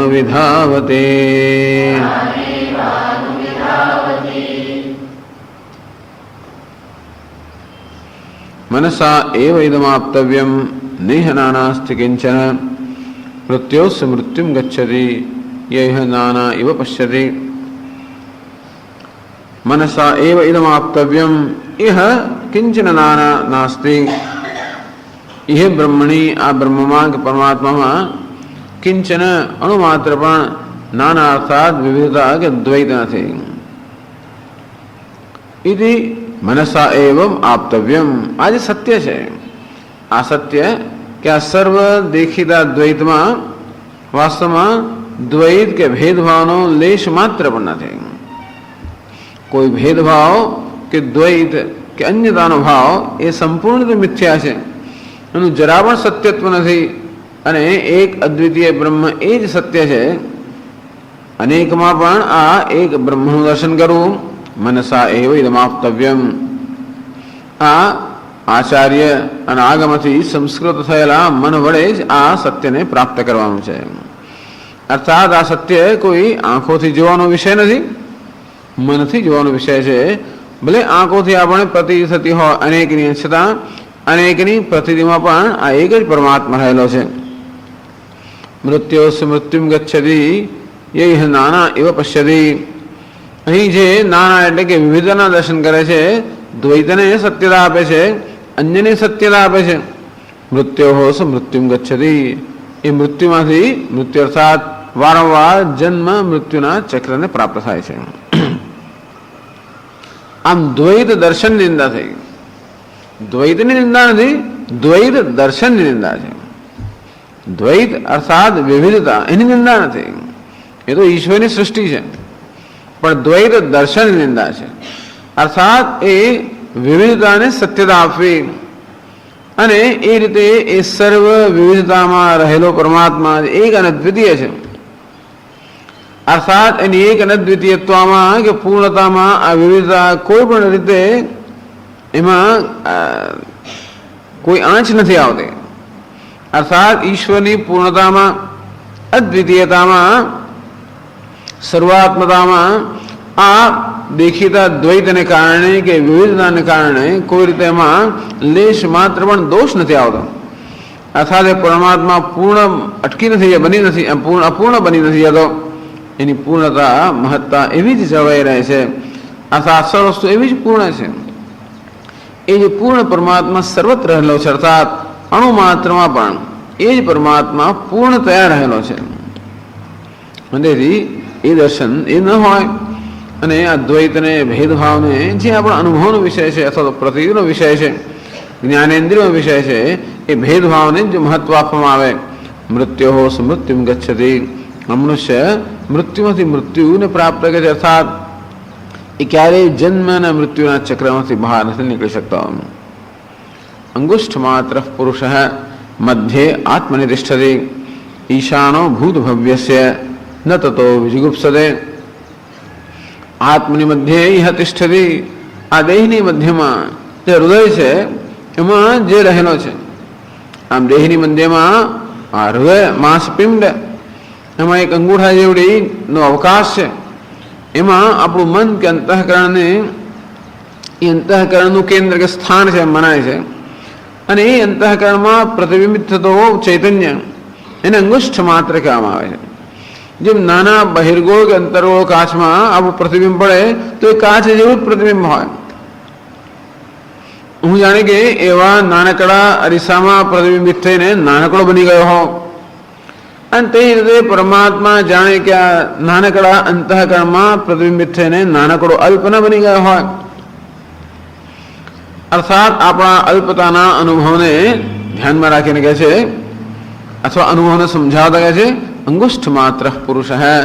पुरुष अर्थात जो पूर्ण है, पूरी अर्थात सर्वदेह में निवास करवाने कारण जो पुरुष कहवाय छे કે પૂર્ણ હોવાને કારણે પુરુષ કહેવાય છે। જે આ સમગ્ર જગતને પૂરીને સર્વ જગતને સત્તા અને સ્ફૂર્તિ પ્રદાન કરનાર રહેલો છે, એવું જ પૂર્ણ પરમાત્મા આ હૃદયમાં રહ્યો છે। એ જ સર્વનો આત્મા છે। મધ્યે આત્મની આત્મને મધ્યે દેહે તિષ્ઠતિ, આ દેહની મધ્યમાં રહેલો છે, જાણે કે દેહની મધ્યમાં રહ્યો છે, ત્યાં અનુભવાઈ રહ્યો છે, ત્યાં એના દર્શન કરવાના છે. કેવી રીતે આત્માને જાણવાનો છે? અત્યારે જે અલ્પ કે અંગુઠા જેવડો મનાય છે, વાસ્તવનું સ્વરૂપ કેવું છે? ઈશાન ભૂત ભવ્યસ્ય, વાસ્તવમાં ઈશ્વર છે. ઈશ્વરનું આ લક્ષણ છે, ભૂત ભવ્યસ્ય ઈશાન. ભૂત, વર્તમાન, ભવિષ્ય ત્રણેય કાળનો એ સ્વામી છે. અર્થાત કાળની એટલે કે દેશની એટલે કે વસ્તુની જે દેશ કાળ વસ્તુ સર્વ મર્યાદાઓથી પર છે. અર્થાત દેશમાં કાળમાં કે વસ્તુમાં કોઈ મર્યાદામાં જેને બાંધી ન શકાય, વિસર્વ મર્યાદાઓથી પર ઈશ્વર, એ જ વાસ્તવમાં આ અંગૂઠા જેવડો આત્મા. તો અંગૂઠા જેવડો કે અલ્પ આત્મા એ વાસ્તવમાં ઈશાન ભૂત ભવ્યસ્ય, તો એ આત્મા ઈશ્વર છે. આ પ્રકારનું જ્ઞાન પ્રાપ્ત, અર્થાત જે અલ્પતા આપણે જે અલ્પતા ચાલી રહી છે કે અનુભવાઈ રહી છે એ મિથ્યા છે. ઈશાનો ભૂત ભવ્યસ્ય, એ ઈશ્વર છે, પૂર્ણ છે, એ સત્ય છે. ન તતો વિજુગુપ્સતે, આવું દર્શન પ્રાપ્ત કર્યા પછી, અર્થાત આત્માને પૂર્ણ જાણ્યા પછી, સર્વ રીતે સંપૂર્ણ જાણ્યા પછી, આત્મામાં કે પોતાનામાં કોઈ પ્રકારની ઉણપ નથી, ત્યાં ક્યાંય ખૂટતું નથી. આમ પોતાના વિશે સંપૂર્ણ સંતોષ પ્રાપ્ત કરવામાં આવે, પોતાનો સંપૂર્ણ સ્વીકાર કરવામાં આવે, અર્થાત હું જ્યારે મારા પોતાનાથી જ સંતુષ્ટ હોઉં. અત્યારે મનુષ્યને એક મહાન પ્રશ્ન છે કે સતત હું મારી પોતાની જાતથી જ અસંતુષ્ટ હોઉં છું. કારણ કે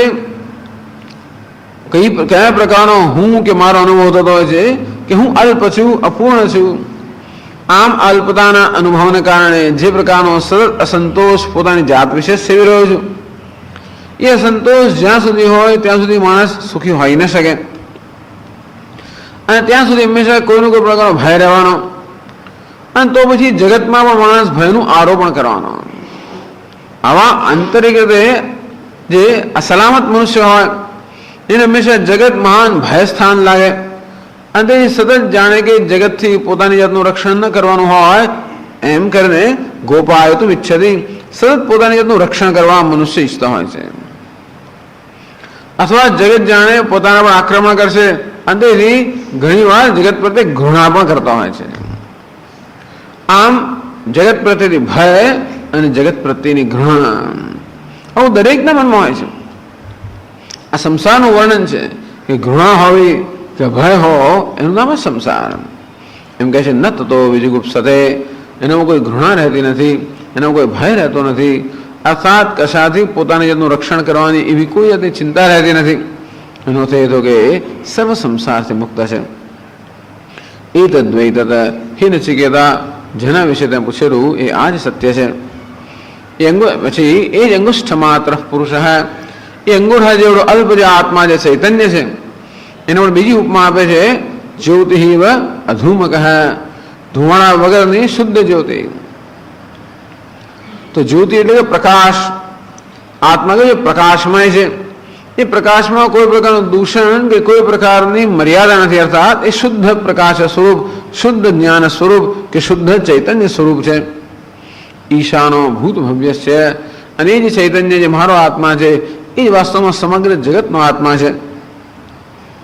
સૈવાદ્ય સૌશ્વ, અત્યારે જેવો છે તેવો જ આવતીકાલે રહેવાનો છે, અર્થાત એ સર્વકાળની મર્યાદાથી પર છે, સનાતન છે, ચિરંતન છે, અનાદિ છે, અનંત છે. એવું નથી બનવાનું કે આત્મા બદલાઈ જશે ભવિષ્યમાં, કે નો કોઈ બીજો આત્મા ઉત્પન્ન થશે. એક અદ્વિતીય પૂર્ણ અજન્મા અવિનાશી આત્મા છે. એ તદ્વૈત હે નચિકેતા, તને પ્રશ્ન થયેલો કે ઘણા લોકો એવો સંશય કરે છે કે દેહના મૃત્યુ પછી આત્મા નામની કોઈ હસ્તી રહેશે કે નથી રહેતી. ખરેખર તો મનુષ્ય જો વિચાર કરે તો આવો પ્રશ્ન ઉપસ્થિત ન થવો જોઈએ. અર્થાત આત્માનું સાતત્ય, કે એક જ આત્મા જેમ વાસાંસી જીર્ણા નિથા વિહાય, જેમ મનુષ્ય એક પછી એક વસ્તુ બદલતો રહે તેમ એક જ આત્મા આપણા દેહ બદલતો રહેતો હોય એ સમજી શકાય છે. કારણ કે આત્મા જો પ્રત્યેક દેહમાં નવો નવો જન્મતો હોય, તો પછી જે ભૂતકાળમાં કર્યું નથી એનું ફળ એને અત્યારે ભોગવવું પડે છે. પોતે જે ન કર્યું હોય એ જાણે પોતે ભોગવવું પડે. અને પોતે જે કરી રહ્યો છે એના ફળ એને પ્રાપ્ત ન થાય.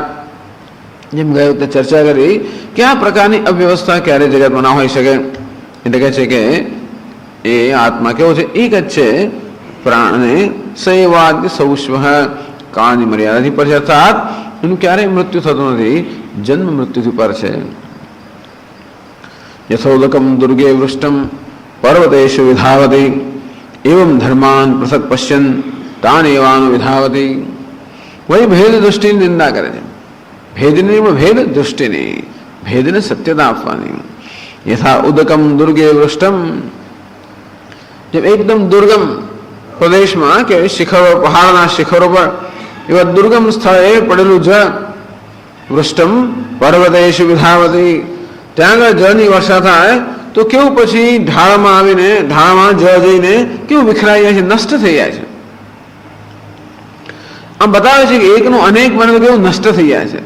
જળ જયારે વર્ષા થાય એક હોય છે, પણ જયારે અનેકમાં વહેંચાઈ જાય તો જળ નષ્ટ થઈ જાય, એનું કોઈ અસ્તિત્વ રહેતું નથી. અને તે જ રીતે આ આત્મા જે એક છે એને અનેક માનવામાં આવે તો મનુષ્યનું જીવન પણ એવું જ નષ્ટ થઈ જાય. એવમ ધર્માન પૃથક પશ્યન, એ ધર્માને, ધર્મ એટલે કે આત્મા જે ધારણ કરે છે એનું નામ ધર્મ. અસ્થિ ભાતિ પ્રિય, એ જ પરમાત્મા જે સમગ્ર નામ રૂપાત્મક જગતને ધારણ કરે છે એને જે ધર્મ કહેવામાં આવે છે. તો આત્મા એક અનદ્વિતીય હોવા છતાં પણ પૃથક પશ્યન, જે ધર્મ અથવા આત્માને અનેક માને છે, પ્રત્યેક દેહની અંદર ભિન્ન ભિન્ન આત્મા રહ્યો છે એ પ્રકારની દ્રષ્ટિ જે સ્વીકારે છે, એ સત્ય આપે છે, સત્ય આપે છે. તાન એવાનું વિધાવતી, એની પણ એ જ પ્રકારની, એની પણ એ જ ગતિ થાય છે. એ જાણે અનેકમાં વિખરાઈ જાય છે, એ પણ એક પછી એક નવા નવા દેહને ધારણ કરે છે. તાન એવ અનુવિધાવતી, એનું જ અનુસરણ કરે છે. શરીર ભેદમેવ પૃથક પુનઃ પુનઃ પ્રતિપદ્યતે, વારંવાર ભિન્ન ભિન્ન દેહને ધારણ કરવા પડતા હોય છે. જે મનુષ્ય દ્વૈતને મૃત્યો સમૃત્યુમ ગચ્છતિ, પુનઃ પુનઃ જન્મ મરણ ભાવમ આપનોતી, વારંવાર જન્મ મૃત્યુના ભાવને પ્રાપ્ત કરે છે. હવે છેલ્લો મંત્ર, 15વો મંત્ર,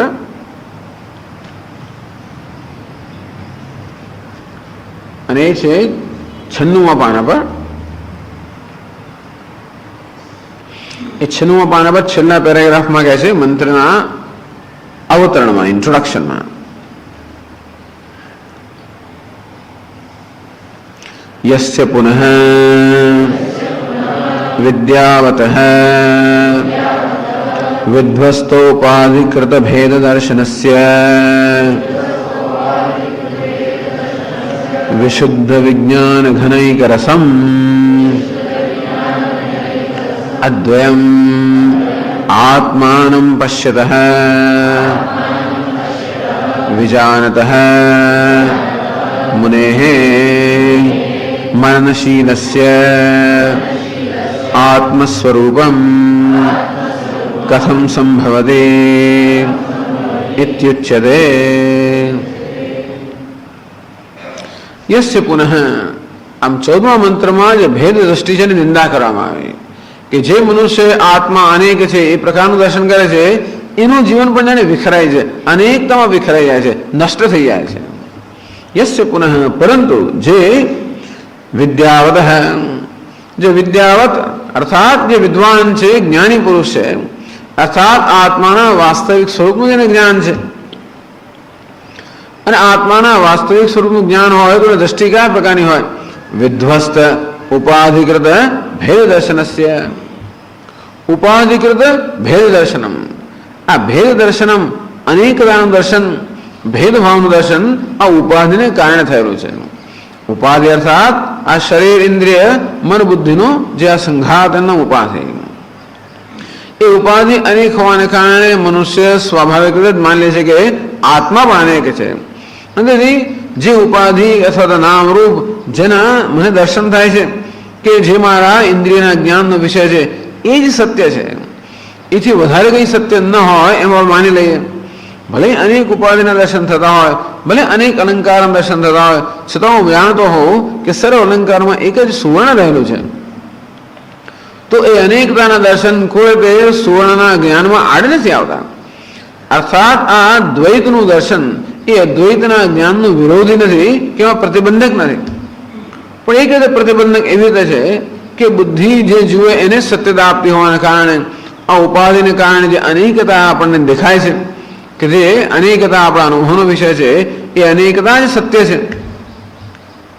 તો જે આ અજ્ઞાનમાંથી કે અવિવેકમાંથી મુક્ત થયો છે એ જાણે છે કે જે અનેકતા એ માત્ર પ્રતીતિનો વિષય છે, માત્ર ઇન્દ્રિયના જ્ઞાનનો વિષય છે.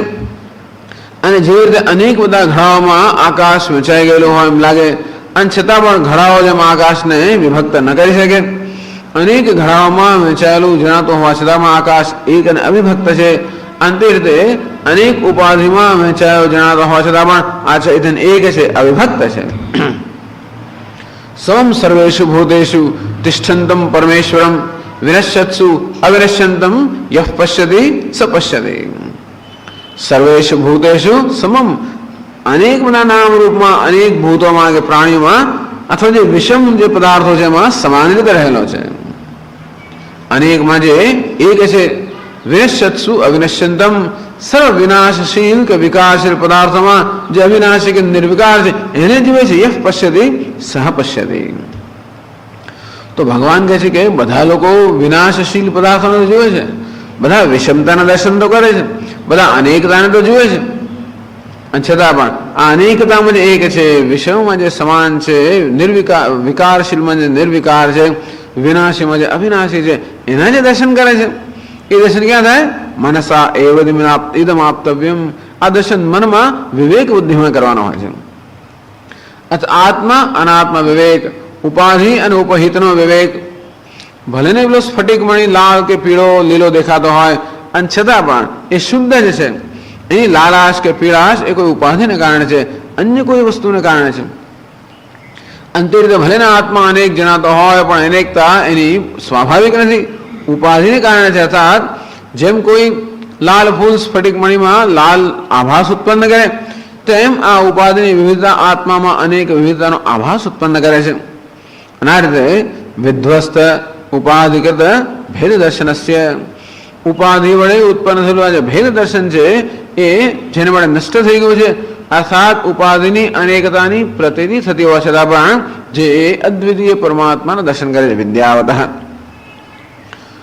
કેવા પરમાત્માનું દર્શન કરે છે? વિશુદ્ધ વિજ્ઞાન ઘનમ એક રસમ, વિશુદ્ધ વિજ્ઞાન ઘનૈક રસમ અદ્વયમ આત્માનમ પશ્યતઃ. આ અનેક ઉપાધિમાં પણ સમમ સર્વેષુ ભૂતેષુ તિષ્ઠંતમ, પ્રાણી માત્રમાં સમાન રૂપે રહેલો જે પરમાત્મા છે એ કેવું છે? વિશુદ્ધ વિજ્ઞાન ઘનૈક રસમ. વિશુદ્ધ વિજ્ઞાન ઘન, વિજ્ઞાન ઘન, વિજ્ઞાન એટલે વિજ્ઞાન, જ્ઞાન ચૈતન્ય, વિજ્ઞાન ઘન એટલે ચૈતન્ય માત્ર, ચિદ વપુઃ ચિન્ માત્ર, ચિન્મય. આ સાજ ચિત્ત કે ચૈતન્ય સિવાય અન્ય કાંઈ જ નથી. અને કહે છે વિશુદ્ધ, જે વિજ્ઞાન ઘન અર્થાત વિશુદ્ધ ચૈતન્ય ઘન, એક રસમ અને વળી એક રસ અર્થાત અદ્વિતીય છે. આત્મા કેવો છે? યેનૈવ વિજાનાદિ કિમત્ર પરિશિષ્યતે, યે રૂપમ રસમ ગંધમ શબ્દાન સ્પર્શાંશ મૈથુનામ. આ ત્રીજા મંત્રમાં કહેવામાં આવ્યું કે જેને કારણે મનુષ્યો આ શબ્દ સ્પર્શ રૂપ રસ ગંધ આ ભિન્ન ભિન્ન પ્રકારના અનુભવ પ્રાપ્ત કરે છે. એ તેનૈવ લોક વિજાનાદિ, એ આત્મતત્વ વડે જ આ મનુષ્ય સર્વ જ્ઞાન પ્રાપ્ત કરે છે. કિમત્ર પરિશિષ્યતે, એ આત્મા કેવો છે?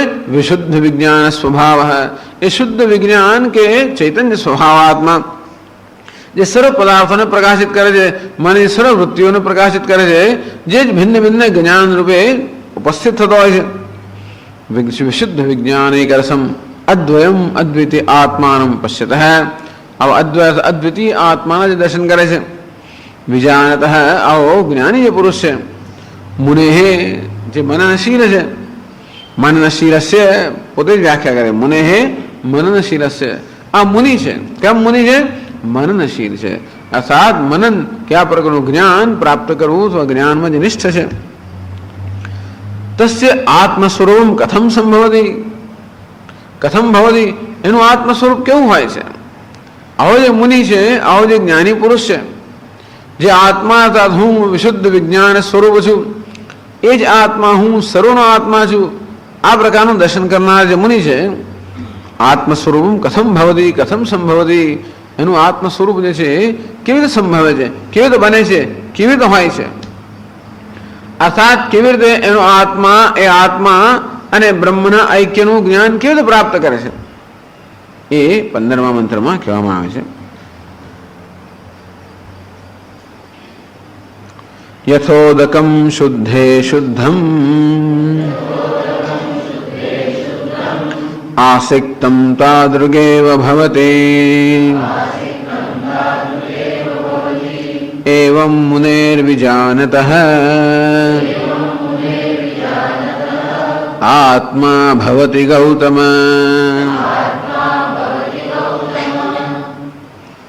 યથા ઉદકમ શુદ્ધે શુદ્ધમ, યથા શુદ્ધમ ઉદકમ, શુદ્ધે ઉદકે આસક્તમ, જેમ શુદ્ધ જળને શુદ્ધ જળમાં જ રેડવામાં આવે, તાદૃગે ભવતિ, એ જળ એના જેવું જ બની જાય.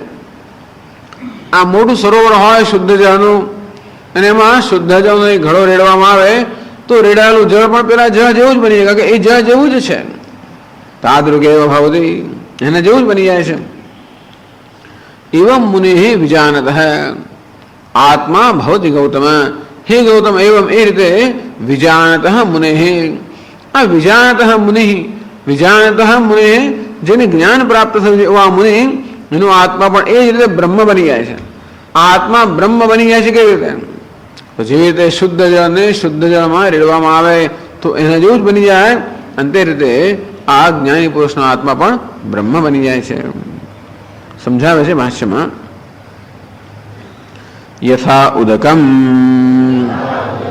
શુદ્ધે પ્રસન્ને શુદ્ધમ પ્રસન્નમ આસિક્તમ પ્રક્ષિપ્તમ એકરસમેવ ન અન્યથા તાદૃગેવ ભવતે આત્મા અપી એવમેવ ભવતિ એકત્વં વિજાનતઃ મુનેઃ મનનશીલસ્ય. હે ગૌતમ, ગૌતમ પછી નચિકેતાનો ઉદ્દેશ કહે છે, સંબોધન કહે છે, હે ગૌતમ. એ ગૌતમ કોમાં ઉત્પન્ન થયો હોવાને કારણે તો એના પિતાનું નામ પણ કદાચ હશે, એટલે હે ગૌતમ. યથોદકમ શુદ્ધે, યથા ઉદકમ શુદ્ધે પ્રસન્ને, પ્રસન્ન કે સ્વચ્છ જળમાં, પ્રસન્નમ આસિક્તમ પ્રક્ષિપ્તમ, જેમ શુદ્ધ જળને શુદ્ધ જળમાં રેડવામાં આવે, એક રસમ એવ ન અન્યથા તાદૃગેવ ભવતિ, એક રસ બની જાય છે. અર્થાત એ જે રેડવામાં આવ્યું એ જળ અને જેમાં રેડવામાં આવે એ જળ વચ્ચે કોઈ પ્રકારનો ભેદ જેમ રહેતો નથી, એક રસ બની જાય છે. તાદૃગેવ ભવતિ, એ પ્રકારનું જ બની જાય છે. આત્મા એવમેવ ભવતિ એકત્વં વિજાનતઃ, એ રીતે હે ગૌતમ, હે નચિકેતા, એકત્વં વિજાનતઃ, એકત્વનું જેને જ્ઞાન છે એવા જ્ઞાની પુરુષનો, મુનિનો કે મનનશીલ એવા જ્ઞાની પુરુષનો આત્મા પણ એવો જ બની જાય છે. એવો જ હતો, બની નથી જતો. એવું નથી કે આત્મા શુદ્ધ બની ગયો, એવું પણ નથી કે આત્મા જેમ એક જળમાં બીજું જળ રેડાય તેમ આત્મા બ્રહ્મમાં રેડાય. ખાલી દ્રષ્ટાંત આપવામાં આવે છે. નદી જેવી રીતે સમુદ્રમાં સામાન્ય નદીનું દ્રષ્ટાંત આપવામાં આવે છે. યથા નદ્યઃ સ્યંદમાનાઃ સમુદ્રે ગચ્છન્તિ અસ્તમ ગચ્છન્તિ નામ રૂપે વિહાય. નદીઓ જેવી રીતે પોતાના નામ રૂપનો ત્યાગ કરીને સમુદ્રમાં અસ્ત થઈ જાય છે, અર્થાત સમુદ્ર હિતેવમ પ્રોચ્યતે, સમુદ્ર જ બની જાય છે. બની નથી હતી, જે સમુદ્ર હતી એ સમુદ્ર છે એ રીતે હવે એનું જે મૂળ સ્વરૂપ છે એને પ્રાપ્ત થાય છે. અંતે તે જળના એક લોટાને મોટા સરોવરમાં રેડવામાં આવે તો સરોવર બની જાય. એવું નથી કે જળ સરોવર ન હતું, કારણ કે સરોવરનું પણ મૂળ સ્વરૂપ જળ છે અને લોટામાં રહેલા જળ સ્વરૂપ પણ જળ છે. પરંતુ લોટાને પોતાની મર્યાદા માનીને જળ અત્યાર સુધી પોતે મર્યાદિત છે એવો અલ્પતાનો અનુભવ કરતો હતો. બસ એ અનુભવથી મુક્ત થઈ ગયો, અને તો એ જળ બની નથી ગયું, શુદ્ધ જળ હતું જ, પણ હવે એ શુદ્ધ જ રહે છે. અર્થાત હવે ઉપાધિના કોઈ ધર્મનો પોતાના પર આરોપ નથી કરતો. અશુદ્ધનો કેમ અનુભવ થાય છે? હું અશુદ્ધ છું, પાપી છું, આ પ્રકારનું આપણને લાગે છે. ઘણા લોકો માને છે સ્વામીજી હું તો બહુ પોલ્યુટેડ છું, અર્થાત બહુ દૂષિત છું, બહુ પાપી છું, આવું લાગે આપણને. એવું કેમ લાગે છે? જે દૂષિત છે અથવા જેમાં પાપ છે એવી ઉપાધિના ધર્મનો આત્મા પર અધ્યારોપ કરવાને કારણે આપણે એમ લાગે છે કે હું દૂષિત છું, પાપી છું. હવે એને જ્ઞાન છે કે હું નિત્ય શુદ્ધ છું, અર્થાત શુદ્ધ હતો જ, શુદ્ધ બન્યો નથી, હું નિત્ય શુદ્ધ છું. બસ આ રીતે આત્મા ભવતી ગૌતમ, જે નિત્ય શુદ્ધ હતો જ એ હું નિત્ય શુદ્ધ છું એ પ્રકારના જ્ઞાનમાં નિષ્ઠા પ્રાપ્ત કરે છે. વિજાનત મુને મનનશીલસ્ય હે ગૌતમ, હે ગૌતમ, હે નચિકેતા, આ રીતે જે મનનશીલ મુનિ છે એનું આત્મા પણ બ્રહ્મ બની જાય છે. અર્થાત વિમુક્ત, આગળ કહે છે વિમુક્તશ્ચ વિમુચ્યતે, જે મુક્ત હતો એ મુક્ત બની જાય છે. આમ આ મંત્રની વ્યાખ્યા કર્યા પછી સંપૂર્ણ વલ્યા તાત્પર્યર્થમાં, તો આખી જે વલ્લીનો જેનો આપણે અભ્યાસ કર્યો એનું તાત્પર્ય ભગવાન શંકરાચાર્ય એક વાક્યમાં કહે છે આપણને. કહે છે આગળ ભાષ્યમાં, તસ્માત કુતાર્કિક ભેદ દૃષ્ટિમ નાસ્તિક કુદૃષ્ટિમ ચ ઉજ્જિત્વા માતૃપિતૃ સહસ્રેભ્યોપી હિતૈષિણા વેદેન ઉપદિષ્ટમ આત્મૈકત્વદર્શનમ શાંતદર્પૈઃ આદરણીયમ ઇત્યર્થઃ. તસ્માત તેથી, કેમ તેથી? યસ્માત બહુશઃ ભેદ નિંદિત, કારણ કે ભેદની ખૂબ ભિન્ન ભિન્ન રીતે બહુ જ નિંદા કરવામાં આવી. મૃત્યો સમૃત્યુમ આપનોતિ, મૃત્યો સમૃત્યુમ ગચ્છતિ, તાનેવાનું વિધાવતી. આમ કે ભેદ દ્રષ્ટિની બહુ રીતે નિંદા કરવામાં આવી આ વલ્લીની અંદર. તેથી તો શા માટે ઉપનિષદ ભેદ દ્રષ્ટિની નિંદા કરે છે? ઐક્ય કે એકતા કે ઐક્ય જે દ્રષ્ટિ છે એનું સમર્થન કરવા માટે, એનું પ્રતિપાદન કરવા માટે. આમ ઐક્યનું પ્રતિપાદન કરવા માટે જ માત્ર ભેદ દ્રષ્ટિની નિંદા કરવામાં આવે છે. તો કારણ કે ભેદ દ્રષ્ટિની બહુ જ નિંદા કરવામાં આવી, તેથી એ કારણથી કુતાર્કિક ભેદ દૃષ્ટિ ઉજ્જિત્વા, આ ભેદ દૃષ્ટિ અર્થાત ઈશ્વર અનેક છે, આત્મા અનેક છે, ઈશ્વર ભિન્ન છે, હું ભિન્ન છું, હું અલ્પ છું, આત્મા સુખી દુઃખી છે, આ પ્રકારે તાર્કિકોનો મત છે. તાર્કિક એટલે તર્કથી ઉત્પન્ન થયેલા મત છે. તર્કથી એ પ્રકારની હંમેશા આપણે તર્કથી એ પ્રકારનો જ આપણને નિર્ણય થાય કે હું ચૈતન્ય છું પણ અનેક છું, કારણ કે એ અનેકતાનો જ અનુભવ થાય છે. આમ ચૈતન્ય અનેક છે, અલ્પ છે અને સુખ દુઃખ વગેરે ધર્મવાળો છે. આ પ્રકારે તાર્કિકોની કુદ્રષ્ટિ એમ આત્માને સુખી દુઃખી કે અનેક માની લેવામાં આવે તો ક્યારે પણ એક કે પૂર્ણ બની જ ના શકે, અપૂર્ણ ક્યારે પૂર્ણ ના બની શકે. એમની કહેતો વેદાંત કે આપણે પૂર્ણ બનવાનું છે, પરંતુ આ આત્મા જે પૂર્ણ છે એને પૂર્ણતયા જાણવાનો છે, પૂર્ણ રૂપે જાણવાનો છે. કુતાર્કિક ભેદ દૃષ્ટિ, એ જે તર્ક એ લોકો અપનાવે છે એ ખરેખર કુતર્ક હોય છે, કુત્સિત તર્ક હોય, એ નિંદાયોગ્ય તર્ક હોય છે. એ લોકો કુતર્ક એટલામાં કહેવામાં આવે છે કે માત્ર પોતાના તર્કને સત્યતા આપે છે. વાસ્તવમાં શાસ્ત્રને લોકો સત્યતા નથી આપતા. શાસ્ત્રમાં સર્વત્ર ભેદની દ્વૈતની નિંદા કરવામાં આવી છે અને સર્વત્ર અદ્વૈતની અદ્વિતીયતાની પ્રશંસા કરવામાં આવી છે. અને તેથી શાસ્ત્રને આપણે પ્રમાણ કરતા હોઈએ અને જે આપણો તર્ક છે એ તર્કને પણ શાસ્ત્રના અનુકૂળ રીતે જો તર્કનો ઉપયોગ કરવામાં આવતો હોય તો ભગવાને તર્ક કરવાની જે શક્તિ આપી છે એ ખરેખર સાર્થક થાય. પરંતુ ભગવાને તર્ક કરવાની શક્તિ આપી છે એનો ઉપયોગ આપણે માત્ર સ્વતંત્ર નિર્ણય કરવામાં કરીએ અને તેથી ભલેને શાસ્ત્રમાં કહેવામાં આવ્યું હોય કે આત્મા એક છે, અદ્વિતીય છે, અને છતાં એનો સ્વીકાર ન કરીએ અને માત્ર મારી બુદ્ધિ જે સમજી શકે એને જ સ્વીકારવાની કે એને જ મહત્વ આપવાનો જો હું એક એવો આગ્રહ રાખું, એને કુતર્ક કહેવામાં આવે છે. સ્વતંત્ર તર્ક, શાસ્ત્રને અનુકૂળ તર્ક નહીં, શાસ્ત્રને સંમત તર્ક નહીં, પરંતુ શાસ્ત્રમાં જે દ્રષ્ટિ છે એ દ્રષ્ટિનો પણ ખરેખર વિરોધ કરનારો તર્ક છે, એને શંકરાચાર્ય ભગવાન શું કહે છે? કુતર્ક. કુતર્ક ભેદ દૃષ્ટિ. તો આવા કુતર્કથી, કુત્સિત તર્કથી નિંદિત તર્કથી આવી જે ભેદ દ્રષ્ટિ ઉત્પન્ન છે એને ત્યાગ કરવો જોઈએ. ટૂંકમાં કહેવામાં આવે છે કે ભેદ દૃષ્ટિ ક્યારે પણ સતર્કમાંથી એટલે કે સારા તર્કમાંથી કે યોગ્ય તર્કમાંથી ક્યારેય માણસ ભેદ દૃષ્ટિના નિર્ણય પર ના આવી શકે. આત્મા અનેક છે, હું અલ્પ છું એવો નિર્ણય ક્યારે નથી શકે જો મનુષ્ય પોતાના તર્કનો યોગ્ય ઉપયોગ કરે. અર્થાત શાસ્ત્રમાં જે કહેવામાં આવ્યું છે તત્વમસી, તું તે છે, અર્થાત એ બ્રહ્મ તું છે. અને એ રીતે જો એ સત્યનો સ્વીકાર કરીને તર્કનો પ્રયોગ કરવામાં આવે, કેવી રીતે હું બ્રહ્મ હોઈ શકું? મારો અનુભવ છે કે હું સર્વદા અપૂર્ણ છું, હું કેમ પૂર્ણ હોઈ શકું? તો પછી એ પ્રશ્ન ઉત્તરમાં પણ તર્ક લગાવે. ના, શાસ્ત્ર ખોટું છે, મારો અનુભવ સાચો છે, એવું નહીં. શાસ્ત્ર સાચું છે અને લાવ હું મારા અનુભવને સમજવાનો પ્રયત્ન કરું કે હું જે અપૂર્ણતાનો અનુભવ કરું છું એ વાસ્તવિક છે કે નહીં. અને તો પછી આપણા અનુભવમાં કે આપણા નિર્ણયમાં રહેલો જે ભ્રમ છે એ ભ્રમને તો આપણે સમજી શકશું. અર્થાત મારા પોતાના વિશે જે ભિન્ન ભિન્ન પ્રકારના નિર્ણયો હું સેવું છું એ ખરેખર ભ્રમ છે, એ સત્ય નથી. જ્યાં સુધી પોતાના આવા નિર્ણયોને સત્યતા આપવામાં આવે ત્યાં સુધી શાસ્ત્રની દ્રષ્ટિએ આપણે પ્રાપ્ત નથી કરી શકતા.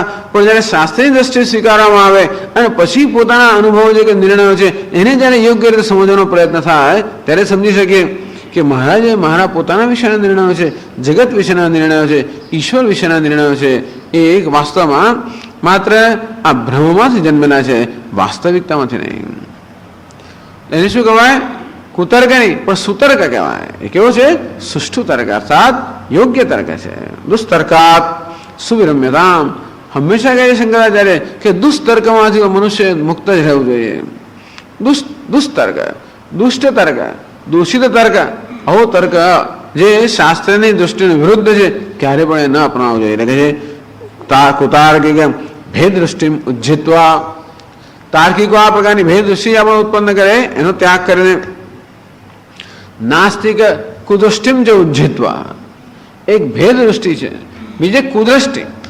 નાસ્તિક કુદૃષ્ટિ બે નાસ્તિક લોકો છે કે ઈશ્વર છે જ નહીં, એવા પણ નાસ્તિકો છે. અહીં નાસ્તિક શબ્દ અર્થ થાય છે કે જે લોકો શાસ્ત્રના કે વેદને પ્રામાણ્ય નથી આપતા એમ નાસ્તિક.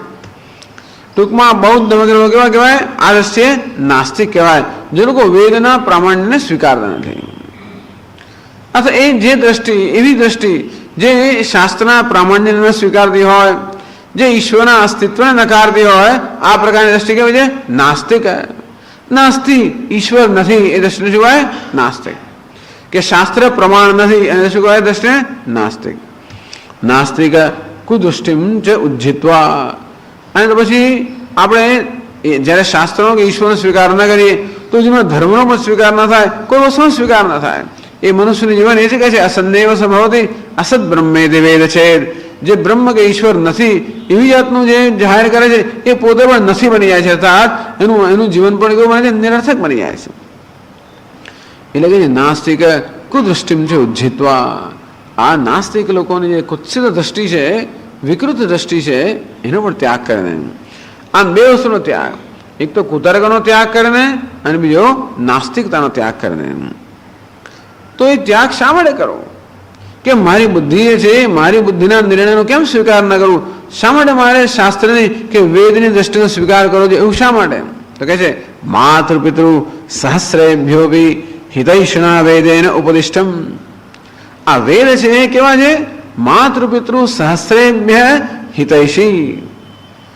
માતા હજારો માતા પિતા. માતા પિતા તો મહાન હિતકારી કહેવાય. માતા અને પિતા હંમેશા બાળકનું હિત ઈચ્છે. પણ આવા હજારો માતા પિતા, એક માતા પિતા બાળકનું કેટલું હિત ઈચ્છતા હોય છે, સતત કેવું એનું ચિંતન કરતા હોય છે. સ્વામીજી મારો દીકરો જરાક માદો થયો, મમ્મી આખી રાત લઈને બેસી કેટલી સેવા કરે. આમ કશું ના થાય બાળકને, કેવું માતા પિતાના હિતનું ધ્યાન રાખતા હોય. અને તો માતૃ પિતૃ સહસ્રેભ્ય હિતૈષણા વેદેન. આવા હજારો માતા પિતા જે દરકાર કરી શકે એના કરતા વધારે દરકાર કે વધારે દરકાર કરે છે વેદ. આ વેદમાં એ પ્રકાર, કારણ કે માતા પિતામાં કશો પણ કદાચ સ્વાર્થ હોય, છેવટે માતા પિતા થાકી જાય બિચારા, આ બાળકની સેવા કરી કરીને ત્રાસી પણ જાય ઘણી વાર, તો પણ વેદ ક્યારેય થાકતો જ નથી. કારણ કે ત્યાં પૂર્ણતા છે, એ સર્વજ્ઞ છે. અને એવું હોવાને કારણે જેને દેશ માત્ર સ્વાર્થ નથી એ સંપૂર્ણ હિતૈષી હોઈ શકે. જેટલા પ્રમાણમાં આપણો પોતાનો સ્વાર્થ હોય એટલા પ્રમાણમાં આપણે અન્યનું હિત ઈચ્છવામાં એટલા હંમેશા ઉણા ઉતરીએ અને જેટલા પ્રમાણમાં સ્વાર્થથી મુક્ત હોઈએ એટલા આપણે અન્યના હિતને ઈચ્છી શકીએ, જેને કોઈ પ્રકારનો સ્વાર્થ નથી, જે માત્ર પ્રેમ અને સહાનુભૂતિ અને સ્નેહ પર જ રચાયેલું છે. આવા વેદ જે હજારો માતા પિતા કરતા પણ વધારે હિતૈષી છે, હિત ઈચ્છનારા છે. આ શંકરાચાર્ય ભગવાનની શ્રદ્ધા બતાવે છે કે શાસ્ત્ર કેવું છે, વેદ કેવા છે, હિતૈષી, અર્થાત આપણું હિત ઈચ્છનાર છે. તો જ આપણને એના વચનમાં શ્રદ્ધા હોઈ શકે. આપણે કોના વચનમાં શ્રદ્ધા હોય? આપણને એવી ખાતરી હોય કે આ મારું હિત ઈચ્છે છે, અથવા તો મારા હિતમાં જે કહેવામાં આવે છે એ મારા હિત માટે કહેવામાં આવે છે, એ પૂર્ણ મારામાં શ્રદ્ધા હોય તો કોઈ પ્રકારના પ્રશ્ન વગર એના વચનનો સ્વીકાર કરીને આવાનું કરી શકો. જેટલા ઊંચે એવી શ્રદ્ધામાં ઉણપ હોય એટલા ઊંચે એ વચનને હું જરા અમે ચકાસવાનું ક્યાં કહે છે, બરોબર છે. તો નાના બાળકને માતા પિતા માટે પૂર્ણ શ્રદ્ધા હોય, જે કહે બધું જ કરે. ધીમે ધીમે મોટા થાય પછી ખબર પડે કે નહીં, આ મા બાપ તો પછી હવે મારું જ હિત ઈચ્છતા હતા, એમ પોતાનું હિત ઈચ્છતા હતા, જોડે પોતાની સગવડ જોતા હતા. હંમેશા મારી સગવડ જેવું નહોતું, પોતાની સગવડ જોતા હતા. અને તેથી ઘણીવાર એ કારણે મારો ઘણીવાર અનાદર કરવામાં આવ્યો, તિરસ્કાર કરવામાં આવ્યો, અથવા મને છેતરપિંડી કરવામાં આવી. એવું બાળકને લાગે મોટા થઈને મારે છેતરપિંડી કરવામાં આવી છે, પછી ધીમે ધીમે ધીમે એની શ્રદ્ધા ઉઠી જાય. પણ જેમાં ક્યાંય છેતરપિંડી નથી, જેમાં ક્યાંય કપટ નથી, કારણ કે માણસ છે ને, માતા પિતા પણ મનુષ્ય છે, એની મર્યાદાઓ હોય. એ મર્યાદાઓ હોવાને કારણે છેતરપિંડી, કપટ, માયા આ બધું સ્વાભાવિક છે બધા વ્યવહારની અંદર. શંકરાચાર્ય કહે છે પ્રશ્નોપનિષદમાં કે આ મનુષ્ય વ્યવહાર કરતો હોય એમાં આવી જાતની કપટ ને છેતરપિંડી હોવાની જ, દરેક વ્યવહારમાં કંઈક અસત્ય હોવાનું જ, એ તો એવું કહે છે. અને કારણ કે વ્યવહાર કરનાર સરળ છે, અપૂર્ણ છે, મર્યાદિત છે, અને સમજી શકાય એવું છે. વેદમાં કોઈ અપૂર્ણતા નથી, મર્યાદા નથી, કોઈ પ્રકારનો સ્વાર્થ નથી, સંકુચિતતા નથી. એટલા માટે એમાં પૂરેપૂરું હિત રહેલું છે. માતૃ પિતૃ સહસ્રેભ્યોપી હિતૈષણા વેદેન ઉપદિષ્ટમ આત્મતત્વમ આત્મ એકત્વ દર્શનમ. આમ હજારો માતા પિતા કરતા પણ વધારે હિતૈષી જે વેદ છે એ જે ઉપદેશ કરે છે, એને શું ઉપદેશ કરે છે? ઉપદિષ્ટમ આત્મ એકત્વ દર્શનમ, આત્માના એકત્વનું દર્શન કે છે. આ તત્વમસી, તું તે છે, એ બ્રહ્મ, સર્વનો આત્મા તું છે. તું માત્ર અલ્પ આત્મા નથી, સર્વનો આત્મા છે. આ પ્રકારનું દર્શન. પૂર્ણમદ પૂર્ણમિદમ, એ પરમાત્મામાં પૂર્ણ છે, આ જીવ પણ પૂર્ણ છે. આમ સતત આત્માના એકત્વનું દર્શન વેદ કરાવ્યા કરે છે. શાંત દર્પૈ આદરણીયમ, પહેલો તો આ દર્શનનો આદર થવો જોઈએ. આસ્તિક્ય બુદ્ધ એટલે શું? આ દર્શનનો આદર, એકત્વ દર્શનનો આદર, કે આત્મા એક છે, અદ્વિતીય છે, દિવ્ય છે, પૂર્ણ છે, એનો આદર. અને તેથી આપણને દ્વૈત જણાતું હોય, અપૂર્ણ જણાતી હોય, અનેક પ્રકારના દોષ દેખાતો હોય, છતાં પણ એ દ્વૈતને, વિવિધતાને, અપૂર્ણતાને, દોષને આપણે મહત્વ ના આપીએ. તો જો વેદની દ્રષ્ટિનો સ્વીકાર કરીએ કે ઉપનિષદની દ્રષ્ટિનો જીવનો સ્વીકાર કરીએ, આપણા જીવનો સદંતર પરિવર્તન આવી જાય. એ શું કહે છે? આત્મ એકત્વ દર્શનમ આદરણીયમ. આત્મા એક છે એ સત્ય છે, આત્માની અનેકતા મિથ્યા છે. આત્મા પૂર્ણ છે એ સત્ય છે, આત્માની અપૂર્ણતા મિથ્યા છે. આત્મા નિત્ય શુદ્ધ છે, બુદ્ધ છે, મુક્ત છે, એ પૂર્ણ છે. આત્માની અશુદ્ધતા, બંધન, અપૂર્ણતા એ મિથ્યા છે. આમ કોઈ સ્વભાવથી અપૂર્ણ નથી, કોઈ પણ સ્વભાવથી અશુદ્ધ નથી, કોઈ પણ સ્વભાવથી દૂષિત નથી. નિર્દોષમ હિ સમમ બ્રહ્મ તસ્માત બ્રહ્મણિ તે સ્થિતા. તો આ બ્રહ્મ કે પરમાત્મા સર્વદા નિર્દોષ છે. સર્વ દોષ ક્યાં? કદાચ દોષ હોય તો પણ ક્યાં રહેલા છે? ઉપાધિમાં રહેલા છે. આ પ્રકારે એ દ્રષ્ટિનો સ્વીકાર કરીએ કે સર્વ દોષ, સર્વ અપૂર્ણતા, સામા મનુષ્ય સાથે વ્યવહાર કરતા હોય ત્યારે પણ એને જે કંઈ દોષ જણાય છે, જે કંઈ ઉણપ જણાય છે, એ બધો કોનો ધર્મ છે? ઉપાધિનો ધર્મ છે. વાસ્તવમાં આત્મા સદા નિર્દોષ છે. આ પ્રકારની દ્રષ્ટિ સ્વીકારીએ તો ન તતો વિજુગુપ્સતે, તો મનમાં ઘૃણા ન જન્મે. ભલે હજી આપણી આ દ્રષ્ટિ ન થઈ હોય તો પણ દર્શનમ આદરણીયમ. શાંત દર્પૈ, કોણ આ દર્શનનો આદર કરી શકે? શાંત દર્પૈ, જેનો દર્પ શાંત થઈ ગયો છે. દર્પ એટલે ગર્વ, અભિમાન, અહંકાર. આવો અભિમાન, અહંકાર, ગર્વ, દર્પ એ દર્પમાંથી જે લોકો મુક્ત થયા છે, શાંત દર્પ